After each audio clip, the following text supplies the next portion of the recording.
नमस्कार दोस्तों, स्वागत है आप सभी का एक बार फिर से आपके अपने प्लेटफॉर्म जीके इंडिया के इस डिजिटल मंच पर। मैं आपका दोस्त अखिलेश हाजिर हूँ आप सभी लोगों के बीच में एक और धमाकेदार रिवीजन क्लास को लेकर के। का नाम है राजस्थान के प्राचीन इतिहास का रिवीजन। दोस्तों, राजस्थान का जो प्राचीन इतिहास है, अगर उसको भारत के प्राचीन इतिहास से हम लोग कंपेयर करें तो बड़ा छोटा सा प्राचीन इतिहास मिलता है। और अगर ढंग से पढ़ें तो मात्र 1.5 से 2 घंटे में इस इतिहास को हम लोग 2 बार अच्छे से पढ़ सकते हैं। तो जो हमारा ये प्राचीन इतिहास रहने वाला है, इसके अंदर हम लोग क्या पढ़ेंगे, किस प्रकार से पढ़ेंगे, पहले तो मैं आपको ये बता देता हूँ, फिर इसके बाद हम इस क्लास को शुरू करते हैं। तो दोस्तों, जब भी हम लोग प्राचीन इतिहास की बात करते हैं तो हमारे पास के अंदर कुछ कालखंड होते हैं। जैसे सबसे पहले कालखंड आता है पाषाण काल का। सबसे पहले इंसान ने किसकी खोज की थी? पत्थर की। तो सबसे पहला जो भी औजार बनाए गए थे, हथियार बनाए गए थे या आग का आविष्कार हुआ था, वो सब किससे हुआ था? पत्थरों से। तो जो पहला काल आता है उसका नाम होता है पाषाण काल। इस पाषाण काल के बाद में आता है ताम्र पाषाण काल। कौन सा काल आता है बेटा? ताम्र पाषाण काल। ताम्र पाषाण काल के बाद में आया है आपके कांस्य युग। और कांस्य युग के अंदर ही एक सभ्यता आई थी जिसका नाम था सिंधु घाटी सभ्यता, इंडस वैली सिविलाइजेशन, सिंधु घाटी सभ्यता। तो इसका एक नाम और क्या पड़ गया बेटा? सिंधु घाटी सभ्यता नाम पड़ गया। और इसी सिंधु घाटी सभ्यता को हम लोगों ने इसके एक उत्खनित स्थल हड़प्पा के नाम पर क्या नाम दे दिया? हड़प्पा सभ्यता नाम दे दिया। हड़प्पा सिविलाइजेशन भी कहते हैं। ठीक है, फिर बात करें तो सर ये जो तीनों काल हैं, कौन कौन से तीनों काल बेटा? पाषाण काल, ताम्र पाषाण काल और कांस्य युग वाला। ये जो तीनों काल है ये क्या कहलाते हैं? प्राक ऐतिहासिक काल कहलाते हैं। कैसे कहलाते हैं बेटा? प्राक ऐतिहासिक काल कहलाते हैं। रिवीजन क्लास है तो इस हिसाब से थोड़ी सी स्पीड में क्या रखूंगा? तेज रखूंगा। इनको क्या कहते हैं? प्राक ऐतिहासिक काल कहते हैं। फिर बात करते हैं तो सर फिर आता है सॉरी फिर आता है वैदिक काल। क्या आता है बेटा? वैदिक काल। इस वैदिक काल के अंदर मनुष्यों ने लोहे का आविष्कार किया था। और लोहे के आविष्कार होने के बाद में, लोहे के आविष्कार के बाद में जो है खूब सारी चीजों के अंदर आमूलचूल परिवर्तन हुआ था। जैसे कि अब हथियार तलवारें के रूप में आने लगी। अब जो है लोहे के हल का प्रयोग किया जाने लगा जो जमीन के अंदर गहराई तक जाता था। हथियारों में तलवार का प्रयोग हुआ, तलवार से इंसान की मृत्यु हुई तो युद्ध निर्णायक होने लगे। और जब युद्ध का निर्णय निकलने लगा तो इंसान को अकेले रहने से डर लगने लगा। और इंसान ने कुछ लोगों के साथ में अपनी एक व्यवस्था शुरू की। उस व्यवस्था को कहा गया जनपद। धीरे धीरे ये जनपद हुए बड़े तो इनका नाम पड़ गया महाजनपद। तो जो वैदिक काल के बाद में टाइम आता है उसको हम लोग क्या नाम देते हैं? महाजनपद। महाजनपद काल। इन महाजनपद काल के अंदर एक महाजनपद था जिसका नाम था मगध महाजनपद। हाँ, मगध महाजनपद। और इस मगध महाजनपद के अंदर एक वंश ने राज करना शुरू किया था जिसका नाम था मौर्य वंश। इस मौर्य वंश का टाइम क्या कहलाया? मौर्य काल कहलाया। मौर्य काल अपने पीक पर पहुंचा। उसके बाद में मौर्य वंश का जो है डिक्लाइन शुरू हुआ, इसका जो है पतन शुरू हुआ। और इस पतन की वजह से बाद में कई छोटे छोटे राजवंश भारत के अंदर आए तो उसको हम लोगों ने एक नाम से दे दिया और उनको नाम क्या दिया? मौर्य उत्तर काल, मौर्यों के बाद का काल। उसके बाद बात करें तो सर मौर्यों के बाद में मौर्य उत्तर काल, और मौर्य उत्तर काल के बाद में कौन सा काल आया था? गुप्त काल आया था। गुप्त वंश का शासन था तो वो कौन सा काल पड़ गया? गुप्त काल पड़ गया। और गुप्तों के बाद का जो काल कहलाता है वो कहलाता है गुप्तोत्तर काल। क्या कहलाता है बेटा? गुप्तोत्तर काल कहलाता है। इसी गुप्तोत्तर काल को हम लोग कहते हैं राजपूत काल। क्या कहते हैं बेटा? राजपूत एरा भी कहते हैं। और इस राजपूत काल के बाद में जो है हमारे राजस्थान का मध्यकालीन इतिहास शुरू हो जाता है। तो हम लोग इसको एक नाम और दे सकते हैं और वो एक नाम क्या है? पूर्व मध्यकाल भी कह सकते हैं। ठीक है ना? पूर्व मध्यकाल भी कहते हैं। पूर्व मध्य। चलो दोस्तों, तो हमको ये 9 पार्ट पढ़ने हैं। कौन कौन से 9 पार्ट पढ़ने हैं? सबसे पहले क्या पढ़ना है? पाषाण काल। उसके बाद में क्या पढ़ना है? तो ताम्र पाषाण काल। उसके बाद कांस्य युग या सिंधु घाटी सभ्यता या उसी का नाम क्या है? हड़प्पा सभ्यता, हड़प्पा। ठीक है। उसके बाद है वैदिक काल। वैदिक काल के बाद में महाजनपद काल। महाजनपद काल में आपके आएगा मौर्य काल। मौर्यों के बाद में मौर्यों के बाद का काल यानी कि मौर्य उत्तर काल। फिर आएगा गुप्त काल और लास्ट में आएगा गुप्तोत्तर काल या राजपूत काल, या इसी को हम लोगों ने क्या नाम दिया है? पूर्व मध्य काल। तो इस हिसाब से हम इन 9 हिस्सों के अंदर राजस्थान के प्राचीन इतिहास को पढ़ने वाले हैं। और सबसे पहले जो काल पढ़ने वाले हैं उसका नाम क्या है बेटा? पाषाण काल। इस पाषाण काल के अंदर हम लोग बात करेंगे 3 भागों की। पूरा पाषाण काल, मध्य पाषाण काल और नव पाषाण काल। एक इंसान जब जीवन जीता है तो जीवन जीते समय पहले वो छोटा होता है, फिर बड़ा होता है और लास्ट में बूढ़ा होता है। तो उसी प्रकार से इसके भी 3 भाग बांटे गए हैं। पूरा पाषाण काल जो सबसे पुराना टाइम था, मध्य पाषाण काल जो बीच का टाइम था, नव पाषाण काल जो इसकी एंडिंग का टाइम था। ठीक है ना। सबसे पहले देखते हैं पूरा पाषाण काल। इस पूरा पाषाण काल की बात करें तो 1870 के अंदर, 1870 एडी के अंदर एक अंग्रेज अधिकारी था जिसका नाम था सी ए हैकेट। पानी की बकेट नहीं, सी ए हैकेट। और सी ए हैकेट भाई साहब को एक तो जगह है इंद्रगढ़, कहां पर है, बूंदी में, और एक जगह है जयपुर। इन दोनों जगहों से हाथ की कुल्हाड़ी मिली। हाथ को इंग्लिश में कहते हैं हैंड, कुल्हाड़ी को कहते हैं एक्स, हैंडेक्स। क्या मिली, हाथ की कुल्हाड़ी मिली, हैंडेक्स मिला। किसको मिला, सी ए हैकेट को। कब मिला, 1870 में मिला। कहां से मिला, इंद्रगढ़, बूंदी और जयपुर से। फिर कुछ ऐसे ही औजार एक और अंग्रेज अधिकारी को मिले जिसका नाम था बी ऑलचिन, और इसको मिले झालोर से। और एक अंग्रेज अधिकारी था जिसका नाम था सेटनकार, इसको मिले झालावाड़ से। ठीक है। तो ये जो बात मैंने बोली ये मैं आपको बताता हूं। क्या क्या बोला मैंने, सुनना बेटा। एक अंग्रेज अधिकारी है जिसका नाम क्या है, सी ए हैकेट। इन सी ए हैकेट को कब, 1870 में क्या मिला, तो सर इनको मिला था हस्तकुटार या हैंडेक्स। क्या मिला, हस्तकुटार या हैंडेक्स। कहां से मिला था, सर 2 जगहों से, एक तो जयपुर और एक इंद्रगढ़। इंद्रगढ़ कहां पर आता है, बूंदी के अंदर आता है। कुछ ऐसे ही औजार किसको मिले, बी ऑलचीन को जालोर से मिले, और सेटनकार को कहां से मिले बेटा, झालावाड़ से मिले। सेटनकार को कहां से मिले, झालावाड़ से। क्या सर इनके अलावा कोई ऐसी जगह नहीं है क्या जहां से राजस्थान के अंदर पूरा पाषाण काल के अवशेष मिलते हो या पूरा पाषाण काल का केंद्र माना जा सकता है, तो बिल्कुल है। कितनी जगह है बेटा, 3 जगह है। कौन कौन सी जगह है, सर पहली जगह है जिसका नाम है बूढ़ा पुष्कर, जो कहाँ आता है, अजमेर के अंदर। दूसरी जगह कौन सी है, जायल, जो कहाँ आती है, नागौर में। और तीसरी जगह कौन सी है, तो सर तीसरी जगह का नाम है आपके डीडवाना। कौन से में आती है, कुचामन डीडवाना के अंदर आ है। ठीक है। फिर आगे बढ़ते हैं हम लोग। तो ये है, क्या सर अंग्रेजों ने ही पूरा पाषाण काल के अवशेषों को प्राप्त करने की कोशिश की, क्या वहां पर कोई भी हिंदुस्तानी व्यक्ति ने कोशिश नहीं की थी कि उसको भी पूरा पाषाण काल के कुछ अवशेष मिले या उसको भी पूरा पाषाण काल की कोई जानकारी मिले, तो थे। 4 भारतीय थे। कौन कौन थे 4 भारतीय, रतन चंद्र अग्रवाल, हरीश चंद्र मिश्र, वीरेंद्र नाथ मिश्र, और एक का नाम है विजय कुमार। कौन कौन है बेटा, वीरेंद्र नाथ मिश्र, हरीश चंद्र मिश्र, रतन चंद्र अग्रवाल और विजय कुमार। ठीक है। इनके अलावा कौन कौन से और सेंटर्स हैं जहां से पूरा पाषाण काल की जानकारियां मिल सकती है, तो कुछ जगहों के नाम दिए गए हैं। आपसे कभी एग्जाम में पूछा जा सकता है कि मांडपिया नामक पूरा पाषाण कालीन अवशेष स्थल किस जिले में है, तो चित्तौड़गढ़ में है। बिगोद कहाँ है, भीलवाड़ा में है। नाथद्वारा कहाँ है, राजसमंद में। दिगारिया कहाँ है, जयपुर में। देवली कहाँ है, टोंक में। आप जब पढ़ने बैठे तो मैं आपसे निवेदन करूंगा कि आप उन चीजों को याद ना करें जो आपको पहले से याद है। जैसे आपको पता है नाथद्वारा कहाँ है, राजसमंद में। आपको पता है देवली कहाँ है, टोंक में। तो आप उन जगह को याद करें जो आपको याद नहीं है। जैसे आपको पता नहीं है मांडपिया कहाँ है, तो याद करो मांडपिया कहाँ है, चित्तौड़गढ़ में। दिगोद कहाँ पर है, तो सर दिगोद कहाँ है आपके, सॉरी बिगोद कहाँ पर है, तो ये भीलवाड़ा के अंदर है। दिगारिया कहाँ है, जयपुर में है। आप ऐसी जगहों को क्या करो, याद करो। चलो तो नेक्स्ट देखते हैं अपना। नेक्स्ट जो काल है बेटा वो कौन सा काल है, मध्य पाषाण काल। पूरा पाषाण काल पूरा पढ़ लिया, अब आती है बारी मध्य पाषाण काल। मध्य पाषाण काल के 2 बड़े केंद्र हैं, एक का नाम है बागोर, एक का नाम है तिलवाड़ा। बागोर जो है वो आपका कहां पर है, तो सर बागोर हवेली पूछे तब तो उत्तर होगा उदयपुर। बागोर सभ्यता पूछे तो उत्तर है भीलवाड़ा, कोठारी नदी के किनारे। बागोर सभ्यता कहां पर है, सर भीलवाड़ा में है। किस नदी के किनारे, कोठारी नदी के किनारे।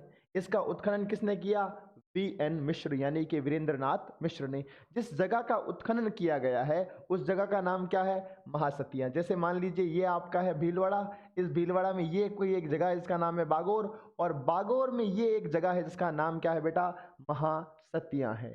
ठीक है। अच्छा, हमारे जो इतिहासकार हैं, जो हमारे पुरातत्वविद हैं, जो हमारे आर्कियोलॉजिस्ट हैं, उनका ये मानना है कि राजस्थान में यदि इंसानों की शुरुआत कहीं से हुई थी, मानव सभ्यता की शुरुआत कहीं से हुई थी, ह्यूमन सिविलाइजेशन कहीं से स्टार्ट हुई थी, तो वो कहाँ से हुई थी, सर ये हुई थी बागोर से। इसीलिए बागोर को क्या कहते हैं, आदिम संस्कृति का संग्रहालय कहते हैं। है ना, क्या कहते हैं बेटा, आदिम संस्कृति का संग्रहालय कहते हैं। ये एक अच्छा सवाल बन सकता है।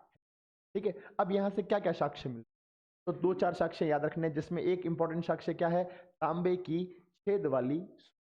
राजस्थान में आपसे कोई पूछे किस स्थान से तांबे की छेद वाली सुई मिलती है, तो सर बागोर से। एक कंकाल मिला है जिसके गले में पत्थर व हड्डियों का क्या था, हार था। एक तो तांबे की छेद वाली सुई, एक कंकाल मिला जिसके गले में क्या था, पत्थर और हड्डियों का हार था।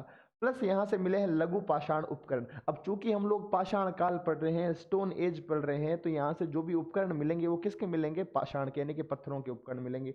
फिर कृषि और पशुपालन के साक्ष्य मिलते हैं, है ना, कृषि और पशुपालन के साक्ष्य। और राजस्थान में सबसे प्राचीन कृषि के साक्ष्य कहीं से मिलते हैं, तो याद रखना राजस्थान में सबसे प्राचीन कृषि के साक्ष्य कहाँ से मिलते हैं बेटा, ये मिलते हैं सर बागोर से। 4 बार ये सवाल पूछा गया है कि राजस्थान में सबसे प्राचीन कृषि के साक्ष्य कहाँ से मिलते हैं, बागोर से। बागोर सभ्यता कहाँ पर है, भीलवाड़ा में। किस नदी के किनारे, कोठारी नदी के किनारे। उत्खनन किसने किया, वी.एन. मिश्र ने किया। और उत्खनन जो करता वी.एन. मिश्र है, उसने किस स्थान का उत्खनन किया था, महासतिया नामक स्थान का उत्खनन था। क्या क्या साक्ष्य मिलते हैं सर, 4 साक्ष्य याद रखने। कौन कौन से, एक तो सर लघु पाषाण उपकरण, फिर कृषि और आपके पशुपालन के साक्ष्य, फिर तांबे की छेद वाली सुई, और फिर एक ऐसा कंकाल मिलता है जिसके गले में आपके पत्थर और हड्डियों की क्या है, माला है। फिर बात करें नेक्स्ट की अपने, तो नेक्स्ट है सर आपका तिलवाड़ा, है ना। आपने सुना होगा मल्लीनाथ जी, मल्लीनाथ जी का मुख्य मंदिर कहाँ पर बना हुआ है, तिलवाड़ा में। तिलवाड़ा कहाँ है, पहले बाड़मेर में था, अब कहाँ है, बालोतरा में। तिलवाड़ा के पास से कौन सी नदी निकलती है, तो सर लूणी नदी निकलती है। तो तिलवाड़ा के बारे में क्या याद रखोगे कि यह लूणी नदी के किनारे है, ठीक है ना, और बालोतरा के अंदर है। इसका उत्खनन किसने किया, तो सर वही अंकल जिनका नाम क्या है, वीरेंद्र नाथ मिश्र या वी.एन.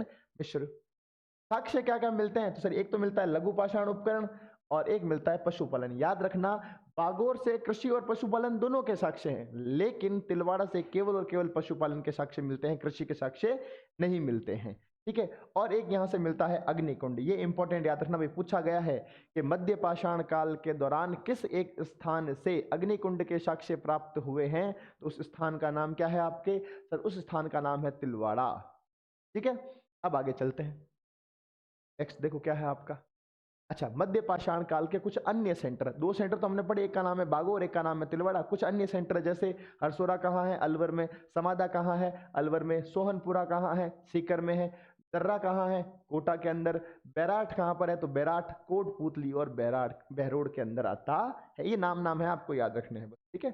चलिए, फिर आता है नवपाषाण काल। नवपाषाण काल में भी कोई बड़ी रामायण नहीं है, कोई लंबी चौड़ी सी बात नहीं है, कुछ सेंटर्स हैं। कहाँ है ये आपको याद रखना है, ये स्थान कहाँ पर है ये याद रखना। एग्जाम में क्या सवाल पूछेगा, निम्न में से यह स्थान, सॉरी सवाल ये बन सकता है कि बरनी नामक नवपाषाणकालीन स्थल किस जिले में स्थित है, तो याद रखना बरनी नाम जो है वो कहाँ पर है, टोंक में है। आप तो यूं याद रखना, आप अपनी बरनी से निकाल रहे थे घी और आपकी मम्मी ने आपको टोंक दिया, टोक दिया, क्या, हाँ घी मत निकाल भाई, बरनी से निकाल रहे थे घी और मम्मी ने दिया टोक, टोक से क्या याद रखना, टोंक, ठीक है। तो बागोर कहाँ पर है, भीलवाड़ा में। तिलवाड़ा कहाँ है, बालोतरा में। देवली पता है, टोंक में। बरनी मैंने बता दिया कहाँ है, टोंक में। समदड़ी सभी को पता है ना, आपके वो संत पीपा जी का मंदिर बालोतरा में। हमीरपुरा कहाँ है, भीलवाड़ा में। और जाजपुर कहाँ है, भीलवाड़ा में। तो ये तो आसान आसान से सारे के सारे क्या हो जाएंगे, याद हो जाएंगे। फिर बात करते हैं, पाषाण काल हुआ पूरा। अब आते हैं हम लोग ताम्र पाषाण काल पर। और ताम्र पाषाण काल का एक सेंटर है जो कि एग्जामिनर्स का सबसे प्यारा क्यूट सा है, ठीक है। सेंटर का नाम क्या है, आहड़। क्या नाम है बच्चा, आहड़। और ये जो आहड़ सभ्यता है, इसके बारे में कि सर ये है कहाँ पर, तो आहड़ कहाँ है, उदयपुर में। किस नदी के किनारे है, तो सर एक नदी का नाम है आयड़, या उसी को हम लोग क्या कहते हैं, बेड़च। आप लोग राजस्थान ज्योग्राफी के अंदर पढ़ते होंगे कि आयड़ नदी आती है आपकी उदय सागर झील में गिरती है और बाहर निकलती है, उसका नाम क्या होता है, बेड़च। तो आयड़ कह दो या बेड़च नदी के किनारे कौन सी सभ्यता है, आहड़ है। कहाँ पर है, उदयपुर के अंदर है, ठीक है। उपनाम क्या मिलता है, तो सर इसका उपनाम मिलता है ताम्रवती नगरी। और ताम्रवती नगरी क्यों कहते हैं, क्योंकि यहां से तांबे गलाने की क्या मिली है बेटा, भट्टियां मिली हैं। अच्छा, तांबे गलाने की भट्टियों की वजह से इसको क्या कह दिया, ताम्रवती नगरी कह दिया। लेकिन याद रखना एग्जाम के अंदर सवाल पूछा जाएगा कि इनमें से किस स्थान का प्राचीन नाम क्या है, ताम्रवती नगरी है। प्राचीन नाम के तौर पर उत्तर क्या माना जाता है बेटा, ताम्रवती नगरी माना जाता है प्राचीन नाम। अभी पेपर हुआ था एलडीसी का, और इस एलडीसी के पेपर में सवाल पूछा गया कि आहड़ का प्राचीन नाम क्या है। और आघाटपुर भी ऑप्शन में था, ताम्रवती नगरी भी ऑप्शन में था, धूलकोट भी ऑप्शन में था, और ऑप्शन को राइट क्या माना गया है? ताम्रवती नगरी। इसलिए हम लोगों ने नोट करके अलग से लिखा कि परीक्षा में ताम्रवती नगरी को प्राचीन नाम माना जाता है। ठीक है। अच्छा, स्थानीय नाम क्या है? वहां की जो लोकल लोग हैं, वहां की जो स्थानीय जनता है, वो उस जगह को क्या कहती है? तो धूलकोट कहती है। प्राचीन नाम क्या मिलता है? अघाटपुर या आपके आठपुर मिलता है। इस जगह की खोज किसने की थी? इस जगह की खोज की थी आरसी अग्रवाल या रतनचंद्र अग्रवाल ने। वापस सुनना, आहड़ कहां पर है? उदयपुर में। किस नदी के किनारे? आयड़ या बेडस नदी के किनारे। उपनाम क्या मिलता है? ताम्रवती नगरी। परीक्षाओं में ताम्रवती नगरी को क्या मानना है? प्राचीन नाम मानना है। स्थानीय नाम क्या है इसका? धूलकोट। प्राचीन नाम वैसे क्या मिलता है? तो आहड़पुर या आपके आठपुर, अघाटपुर या आठपुर मिलता है। खोज किसने करी? आरसी अग्रवाल ने। उत्खनन करता कितने हैं? 4। 4 उत्खनन करता है। कौन कौन से 4 हैं? अक्षय कीर्ति व्यास, वीरेंद्रनाथ मिश्र, हरीश आपके ये रतनचंद्र अग्रवाल, और एक का नाम क्या मिलता है? हसमुख धीरज सांखलिया। कौन कौन है? अक्षय कीर्ति व्यास, आरसी अग्रवाल, वीरेंद्रनाथ मिश्र, हसमुख धीरज सांखलिया। ये ईयर भी लिखे में बेटा, कई बार एग्जाम में सवाल पूछ ले कब किया, तो 53, 54, 61, 62 के अंदर क्या किया है? इसको उत्खनन किया गया है। सबके सामने इनके ईयर्स लिखे। अच्छा, अब जब यहां से उत्खनन हुआ, यहां से जब आपके, है ना, उत्खनन किया गया, तब क्या क्या साक्ष्य प्राप्त हुए? तो सर साक्ष्य के रूप में खूब सारी चीजें मिली। जैसे सर एक मिली है बैल की मृण मूर्ति। मृण मूर्ति का मतलब होता है मिट्टी की मूर्ति। अपन जब छोटे थे, टाबर थे, तब अपन लोग मिट्टी को गीला करके उसके खिलौने बनाते थे। तो जब वहां लोग रहा करते होंगे, तब उन लोगों ने भी मिट्टी की क्या बनाई थी? मूर्ति। और वो मूर्ति किसकी थी? बैल की मूर्ति थी। इस बैल की मूर्ति को हम लोगों ने नाम क्या दिया है बेटा? बनासियन बुल नाम दिया है। क्या नाम दिया मुन्ना राजा? बनासियन बुल नाम दिया है। बैल की मृण मूर्ति को नाम क्या दिया है मुन्ना? बनासियन बुल नाम दिया है। यहां से कुछ पानी की मटकियां मिली हैं। पानी की मटकियों को क्या कहते हैं? मृद भांड। मृद का मतलब होता है मिट्टी, भांड का मतलब बर्तन। मिट्टी का बर्तन क्या कहलाएगा? मटकी। बचपन का सबसे फेमस फ्रिज क्या है? मटकी। तो कुछ मटकियां मिली हैं, कुछ मिट्टी के बर्तन मिले हैं, जो कि किस रंग के हैं? सर लाल और काले रंग के। और ये जो लाल और काले रंग के जो मृत भांड हैं, इनके ऊपर, अच्छा, इन मृत भांड को कहते क्या है? तो सर इन मृत भांड को क्या कहते हैं? पहली बात तो ये याद रखनी है कि इन मृत भांड को कहते हैं गोरे व कोटे। क्या कहते हैं बेटा इनको? गोरे व कोटे कहते हैं। गोरे व कोटे कहते, गोरे व कोट कहते, ठीक, गोरे व कोट कहते हैं। ठीक है। अच्छा, इनके ऊपर सफेद रंग से क्या बनाई गई है? ज्यामितीय आकृतियां बनाई गई हैं। जैसे मान लीजिए ये आपकी एक मटकी है, ठीक है ना, ये लाल और काले रंग की मटकी है, और इसके ऊपर डिजाइन बनाई गई है ना, ऐसे व्रत बना दिया, वर्ग बना दिया, त्रिभुज बना दिया। ये जो है, ये है आपका गोरे और कोठे। तो यहाँ से एक तो मिली है बैल की मृण मूर्ति, एक मिली है मिट्टी के बर्तन, और इस मिट्टी के बर्तनों के रंग कैसे हैं? लाल और काले। और उस पर किस रंग से डिजाइन बनाई गई है? तो सर सफेद रंग से क्या बनाई गई है? डिजाइन बनाई गई। ठीक है। फिर यहाँ से क्या क्या साक्ष्य मिलता है? सर एक ऐसा चूल्हा मिला है जिसके 2 मुंह हैं। एक चूल्हा है जिसके मुंह कितने हैं? 2। ऐसे, है ना, इधर से भी आप लकड़ियां डाल सकते हो, और इधर से भी आप क्या डाल सकते हो? लकड़ियां डाल सकते हो। बचपन में गांव में खूब देखा होगा 2 मुंह वाला चूल्हा। ठीक है। फिर यहाँ से क्या मिलता है? शवों को जो है वो गहनों के साथ दफनाया गया है।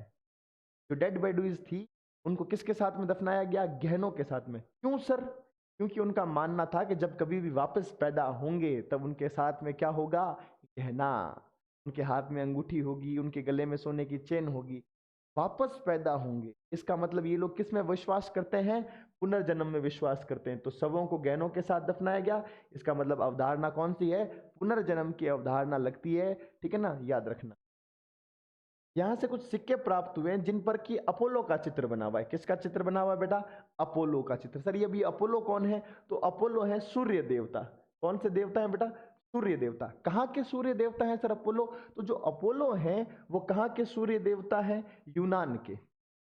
तो हमने दिमाग लगाया कि ये सिक्के कहाँ के हैं? यूनान के हैं।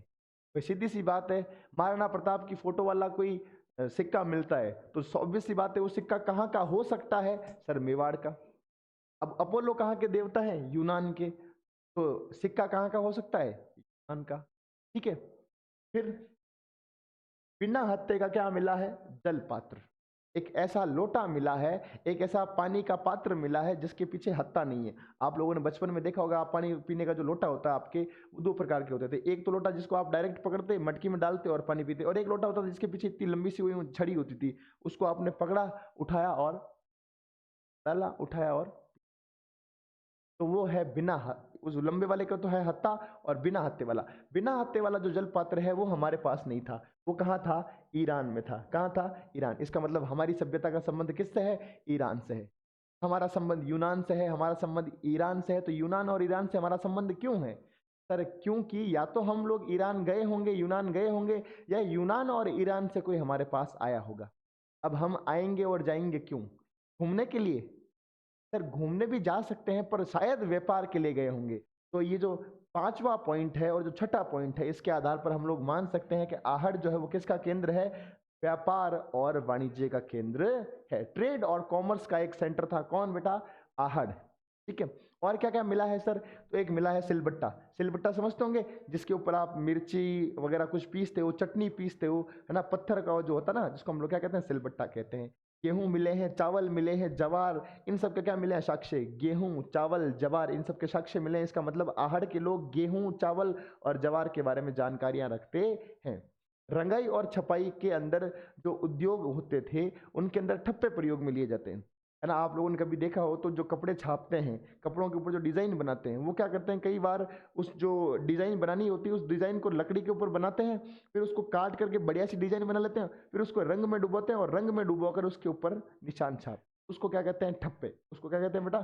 ठप्पे कहते हैं। अच्छा, एक ऐसा मकान मिला है जिसके अंदर एक साथ 6 चूल्हे मिले। एक साथ कितने चूल्हे मिले? 6। और हमारे इतिहासकारों का एक साथ 6 चूल्हे मिले, इसका मतलब इनका परिवार बहुत बड़ा परिवार था, ये संयुक्त परिवार के लोग थे। या हो सकता है इस जगह पर सामूहिक भोज हुआ करता था। सामूहिक भोज वाला कॉन्सेप्ट समझ में आता है कि शायद हो सकता है 5 6 7 चूल्हे रहे होंगे, क्योंकि सब जीमण बनाना पड़ता होगा, और जीमण में आपको पता ही है, हलवाई जो होता है 5 6 चूल्हे रखता है अपने साथ में। पर सामूहिक भोज तो ठीक समझ में आया, लेकिन ये जो आपने कहा संयुक्त परिवार, ये थोड़ा सा कम समझ में आया। हमारे गांव में आज भी जब कोई आदमी न्यारा होता है, अलग होता है, परिवार से अलग जाता है, संयुक्त परिवार की जो व्यवस्था है उससे एकल परिवार की व्यवस्था पर आता है, तो हम लोग कहते हैं कि वो आदमी चुल्लो नारो कर लियो। वो कहीं कर लियो? चुल्लो न्यारो कर लियो। तो ये चूल्हा न्यारा करने से क्या हो गया फिर? इसका मतलब थोड़े इतिहासकार भी क्या रहे हैं? हल्के फुल्के से ऊपर नीचे तो रहे हैं। तो अपने इतना याद रखना कि एक घर से क्या मिला है? 6 चूल्हे मिले हैं। ठीक है ना। चलो नेक्स्ट देखते हैं आगे और क्या क्या मिला है। तो सर आगे मिल रहा है धूप में सुखाई हुई कच्ची ईंटें। आगे हम लोग पढ़ेंगे आहड़ सभ्यता के अन्य केंद्र, अदर सेंटर्स ऑफ आहड़, और उसके अंदर हम लोग पढ़ेंगे बालाथल, इलूंड, ओजियाना। और यहां से जो ईंटें मिल रही हैं वो ईंटें कैसी है? पक्की ईंटें, जिनको पकाया गया है आग के अंदर। लेकिन जो आहड़ सभ्यता है, आहड़ सभ्यता के अंदर जो ईंटें हैं वो कैसी हैं? धूप में सुखाई हुई कच्ची ईंटें हैं। ये आपको याद रखना बेटा। आहड़ में जो है वो धूप में सुखाई हुई कच्ची ईंटें मिलती हैं, ये इंपॉर्टेंट पॉइंट है। क्या ये लोग चांदी से परिचित थे? तो चांदी से परिचित नहीं थे। उनको पता नहीं था कि भैया चांदी का क्या प्रयोग करते हैं। फिर आप कहोगे सर जो गहने, बेटा गहने तो सोने के भी बनते हैं, गहने को तो पीतल के भी बनते हैं। ठीक है, याद रखना। अच्छा, एक ये सवाल पूछा गया था कि आहड़वासी दीवारों और नींवों को मजबूत करने के लिए और उन पर सौंदर्य वाली डिजाइन बनाने के लिए क्या करते थे? तो मिट्टी में क्वार्ट्ज के टुकड़े मिलाते थे। मिट्टी के अंदर क्या मिलाते थे? क्वार्ट्ज और चिप्स। चिप्स तो चिपें होती हैं, छोटे छोटे पत्थर, चिप्स, वो मिलाते थे, क्वार्ट्ज मिलाते थे, ताकि क्या हो? दीवारें मजबूत हों, नींवें मजबूत हों, और सौंदर्य भी दिखे, अलंकरण दिखे, ऑर्नामेंटेशन दिखे, सजावट दिखे। ठीक है। और एक लास्ट बात याद रखनी है कि यहां से एक लाजुली प्राप्त हुई, जिसको कहते हैं लापिस लाजुली। वो मन के होता है ना, राम राम राम राम राम राम राम करने वाली जो माला होती है, उस माला के अंदर आप लोगों ने देखा होगा मन के होते हैं, छोटे छोटे से गोल गोल से मीणी है, जिसको हम लोग कहते हैं, है ना। उन मनकों को, मोतियों को क्या कहा गया है? लेपिस लाजुली कहा गया है। और ये लेपिस लाजुली भी कहां से प्राप्त हुए थे? ईरान से प्राप्त हुए थे। इसका मतलब पक्का हमारा रजिस्ट्रेशन जो है ईरान, यूनान, वहां से रहा है। हम लोग वहां जाते थे या वहां के लोग हमारे यहाँ पर आते थे। तो बेटा ये था आपका आहड़। अब है आहड़ से जुड़े हुए अन्य केंद्र। आहड़ से जुड़े हुए अन्य केंद्र में सबसे पहले क्या लिखा हुआ है? गिलूंड। गिलूंड कहां पर है बेटा? राजसमंद में। और ये जो गिलुंड राजसमंद में है, किस नदी के किनारे है? तो सर ये बनास नदी के किनारे है, राजसमंद में है। और किस नदी के किनारे है बेटा? बनास नदी के किनारे। किस जगह का उत्खनन हुआ था? सर मोडिया मंगरी नामक एक जगह है जिसका क्या हुआ था? उत्खनन हुआ था। उत्खनन करने वाले कौन है? 3 लोग हैं, ब्रिजवासी लाल, PR शिंदे और ग्रेगरी पोस्ले। कौन कौन है बेटा? ब्रिजवासी लाल, PR शिंदे और ग्रेगरी पोस्ले। ठीक है। अच्छा, अब यहां से क्या क्या मिलता है सर गिलुंड से? तो देखो गिलुंड से कौन कौन से साक्ष्य मिले हैं। सबसे पहले तो याद रखना है पक्की ईंटें। आहर से कैसी ईंटें मिली है? सर आहर से मिली है कच्ची ईंटें, और यहां से कैसी ईंटें मिली है? पक्की ईंटें मिली हैं। हाथी दांत की चूड़ियां मिली हैं, आइवरी बैंगल्स, है ना। हाथी दांत की, यहाँ हाथी दांत की चूड़ियां आज भी बहुत महंगी आती हैं, उस जमाने में भी क्या थी? हाथी दांत की चूड़ियां थी। पत्थरों की गोलियां थी। कंचे होते हैं, कंचे, अपने बचपन में खेले होंगे कंचे, अंटे। ठीक है, तो वो जो कंचे हैं वो किसके मिले हुए हैं? पत्थरों के मिले हुए हैं। मिट्टी के खिलौने, तो मिट्टी के खिलौने तो हर जगह से मिलते हैं, टावर बनाते थे, टेराकोटा जिसको हम लोग कहते हैं, है ना। मिट्टी के खिलौने मिले हैं। फिर एक ये पॉइंट याद रखना है कि यहाँ से ताम्रयुगीन सभ्यता के नवपाषाण कालीन अवशेष प्राप्त हुए हैं। ये किसी कांस्टेबल के पेपर में पूछा हुआ सवाल है कि राजस्थान के किस सभ्यता स्थल से ताम्रपाषाण कालीन जो है आपके नवपाषाण अवशेष प्राप्त हुए? जगह कौन सी है आपके? गिलुंड है। ठीक है, गिलुंड कहां पर है? राजसमंद के अंदर है। फिर अगला सेंटर है जिसका नाम क्या है? बालाथल। बालाथल कहाँ आता है बेटा? उदयपुर में। और बालाथल किस नदी के किनारे है? सर बालाथल जो है वो बेड़च नदी के किनारे, बेड़च नदी का। और इसका उत्खनन किसने किया? तो मैंने 2 नाम बताए हैं, RC अग्रवाल, VN मिश्र। इसका उत्खनन किसने किया बेटा? VN मिश्र ने। अब बालाथल से जो जो साक्ष्य मिले हैं उसमें एक चीज आपको पक्की याद रखनी है, और वो है हाथ से बुना हुआ कपड़ा। हालांकि यहाँ से नलकूप भी मिले हैं, 5 प्रकार के मृदभांड भी मिले हैं, लेकिन आपको जो इंपॉर्टेंट याद रखना है वो याद रखना है हाथ से बुना हुआ कपड़ा। राजस्थान में केवल 2 जगह से हाथ से बुने हुए कपड़े मिलते हैं, एक तो बालाथल और एक बैराट से। कहाँ से मिलते हैं? बालाथल और बैराट से। तो बालाथल में आपको क्या याद रखना है सर? एक तो यहाँ से मिला है हाथ से बुना कपड़ा, नलकूप मिला है, 5 प्रकार के मृदभांड मिले हैं, मतलब 5 प्रकार के मिट्टी के बर्तन, मटकियां मिली हैं। ठीक है, 11 कमरों का मकान मिला है। 11 कमरों का मकान, जरूर क्या तो कोई धर्मशाला रही होगी, या कोई होटल रहा होगा, या हो सकता है कोई संयुक्त परिवार रहता होगा जिसमें एक साथ 11 फैमिलियां क्या होती रहती होंगी। ठीक है, और क्या क्या मिला है सर? नलकूप के अलावा यहाँ से मिले हैं लोहे गलाने की भट्टियां, दुर्गीकरण के अवशेष। दुर्गीकरण के अवशेष का मतलब क्या होता है कि सर ये बालातर शहर था और इस शहर के चारों तरफ दीवार थी, उस दीवार को हम लोगों ने क्या नाम दिया है? दुर्गीकरण नाम दिया। क्या नाम दिया बेटा? दुर्गीकरण। यहाँ से एक कंकाल मिला है जो 4000 वर्ष पुराना है। कितने वर्ष पुराना बेटा? 4000 वर्ष पुराना। और उस कंकाल को देख करके लगता है कि इसको क्या हुआ होगा? कुष्ठ रोग हुआ होगा। तो आपसे कोई पूछे कि भारत में कुष्ठ रोग के सबसे प्राचीन साक्ष्य कहाँ से मिलते हैं? ये आपके कहाँ से मिलते हैं? बालाथल यानी कि उदयपुर से मिलते। और जो लास्ट साक्ष्य याद रखना है, एक ऐसा शव मिला है जो किस मुद्रा में मिला है? योगी की मुद्रा में। आप जब योग करते हो तो आप पैर के ऊपर पैर रखकर ऐसे दोनों हाथों को यूं बैठ कर बैठ जाते हो, है ना, योगासन की मुद्रा में।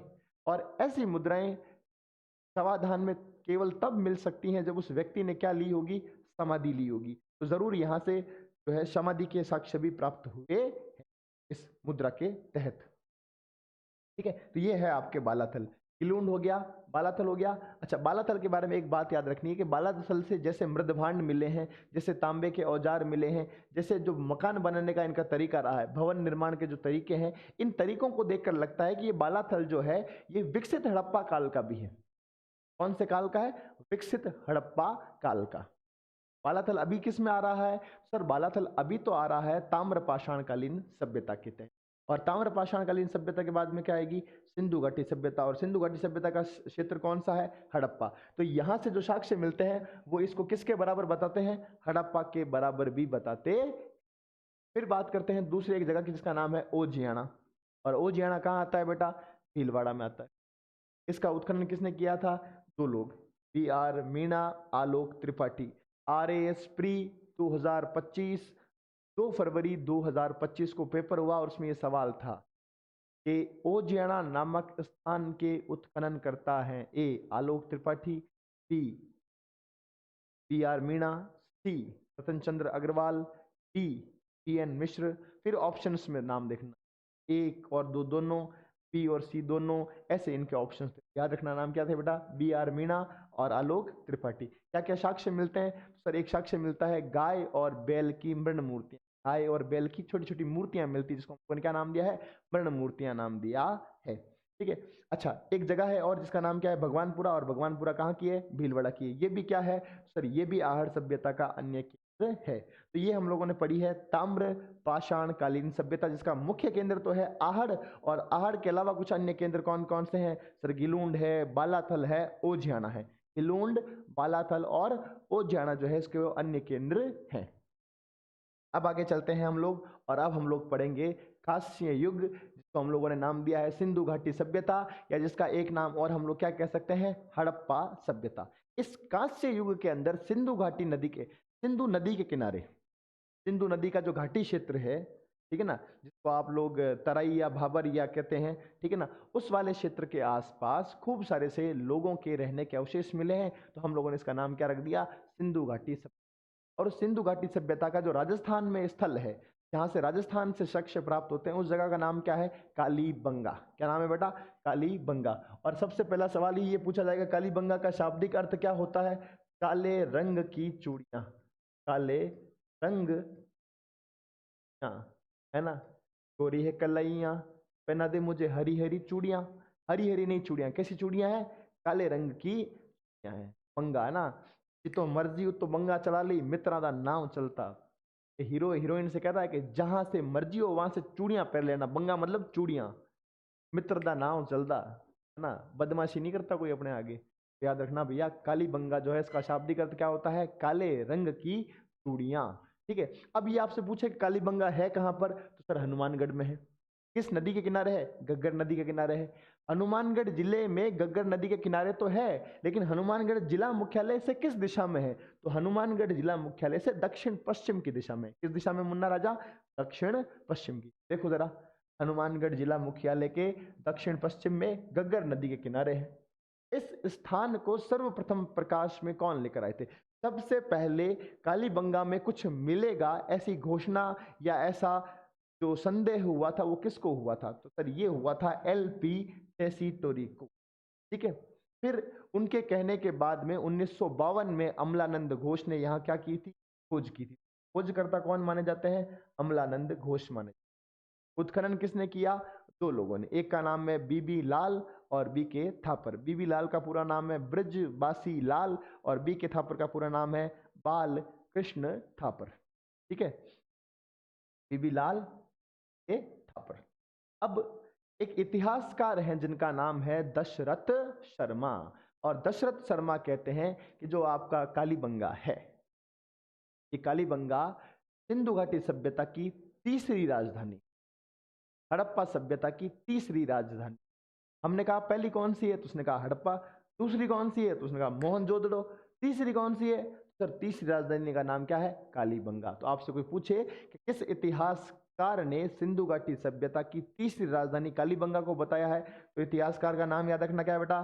दशरथ शर्मा। आपसे कोई पूछे कि दशरथ शर्मा ने सिंधु घाटी सभ्यता की तीसरी राजधानी किसको बताया है? सर ये बताया है कालीबंगा को। ठीक है, ओके। अच्छा, एक बड़ा अच्छा सवाल ये बन सकता है जो कि पीटीआई के पेपर में बना था 2023 के अंदर, कि सिंधु घाटी सभ्यता का उत्खनन कितने स्तरों पर किया गया है?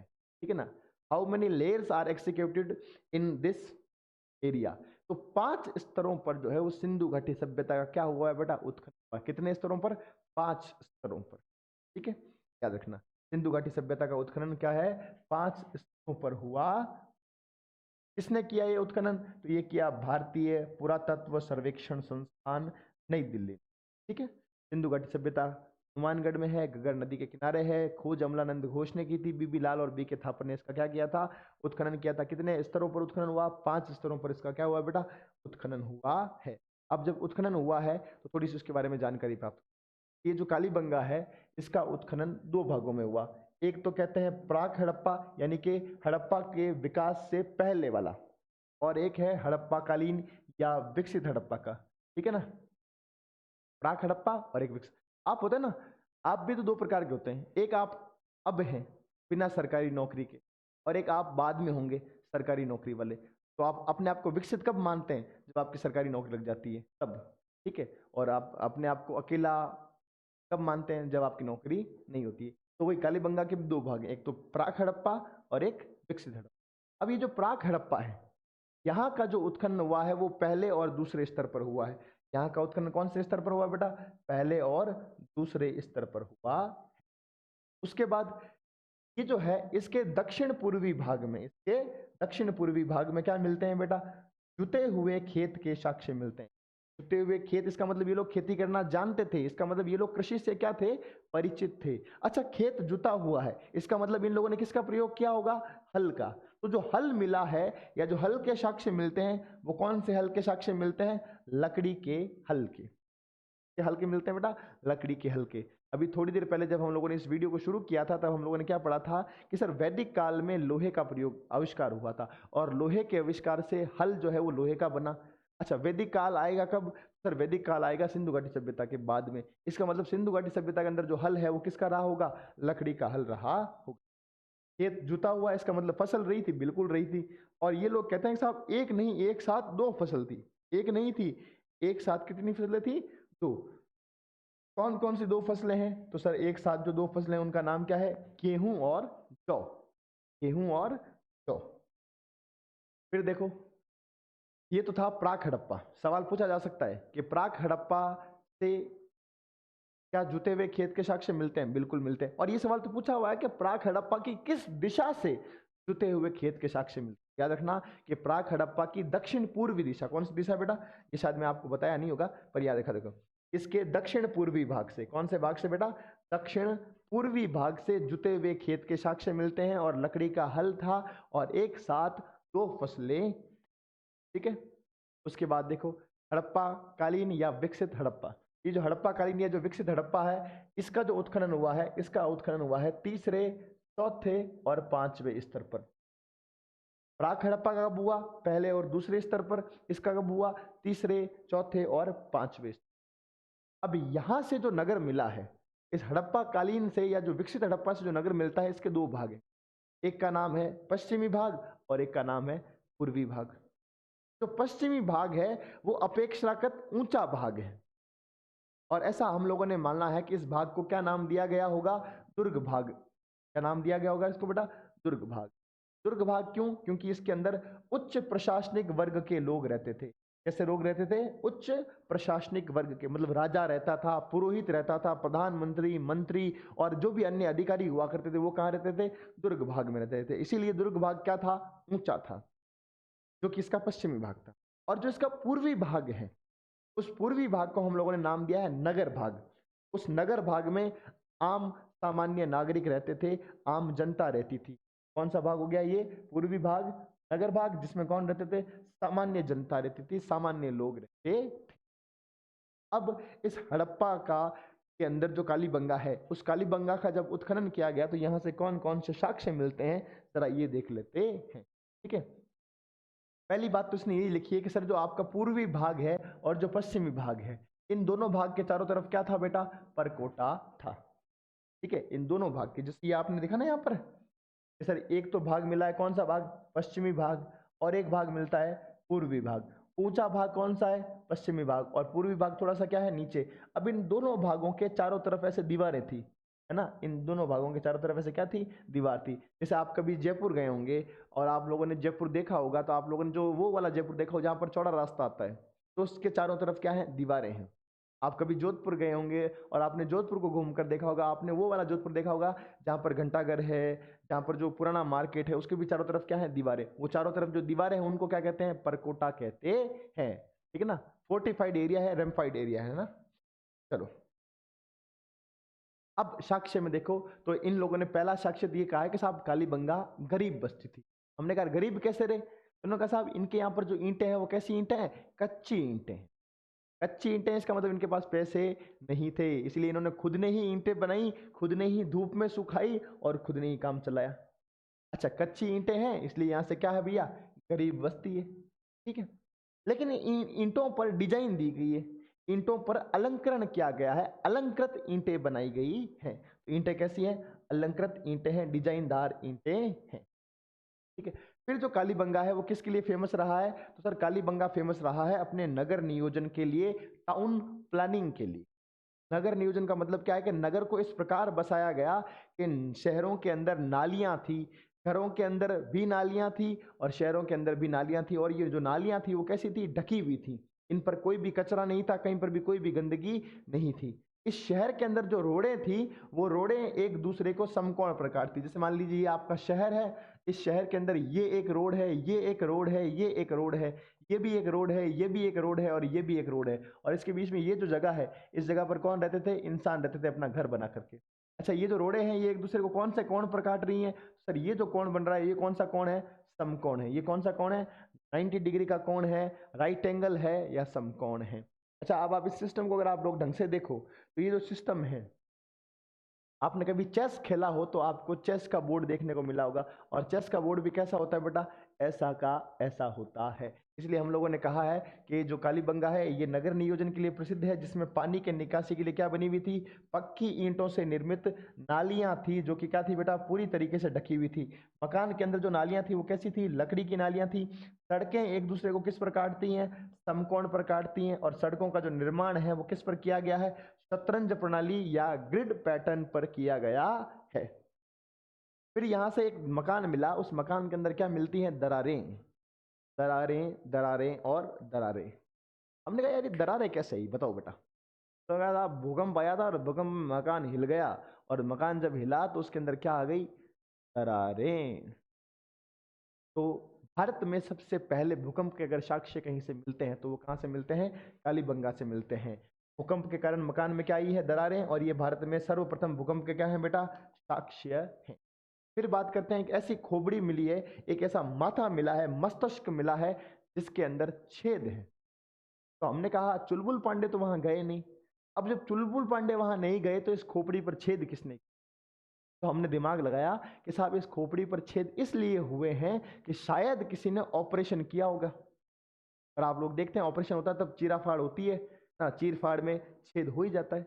तो ये जो छिद्रित खोपड़ी मिली है ना, छेद वाली छिद्रित खोपड़ी मिली है, ये किस चीज का साक्ष्य है बेटा, शल्य चिकित्सा का प्रमाण है, ऑपरेशन का प्रमाण है। ठीक है, उसके बाद मोहर मिली है बेलनाकार, मोहर, मोहर का मतलब होता है सील, स्टैंप जिसको हम लोग कहते हैं, और वो सील कैसी मिली है, बेलनाकार मोहर। कैसी मिली है बेटा, बेलनाकार मोहर मिली। और ये जो बेलनाकार मोहर मिली है ये कहाँ से मिलती है, मेसोपोटामिया की सभ्यता से मिलती है। कहाँ से मिलती है बेटा, मेसोपोटामिया की। फिर खिलौने की बैलगाड़ी मिली है।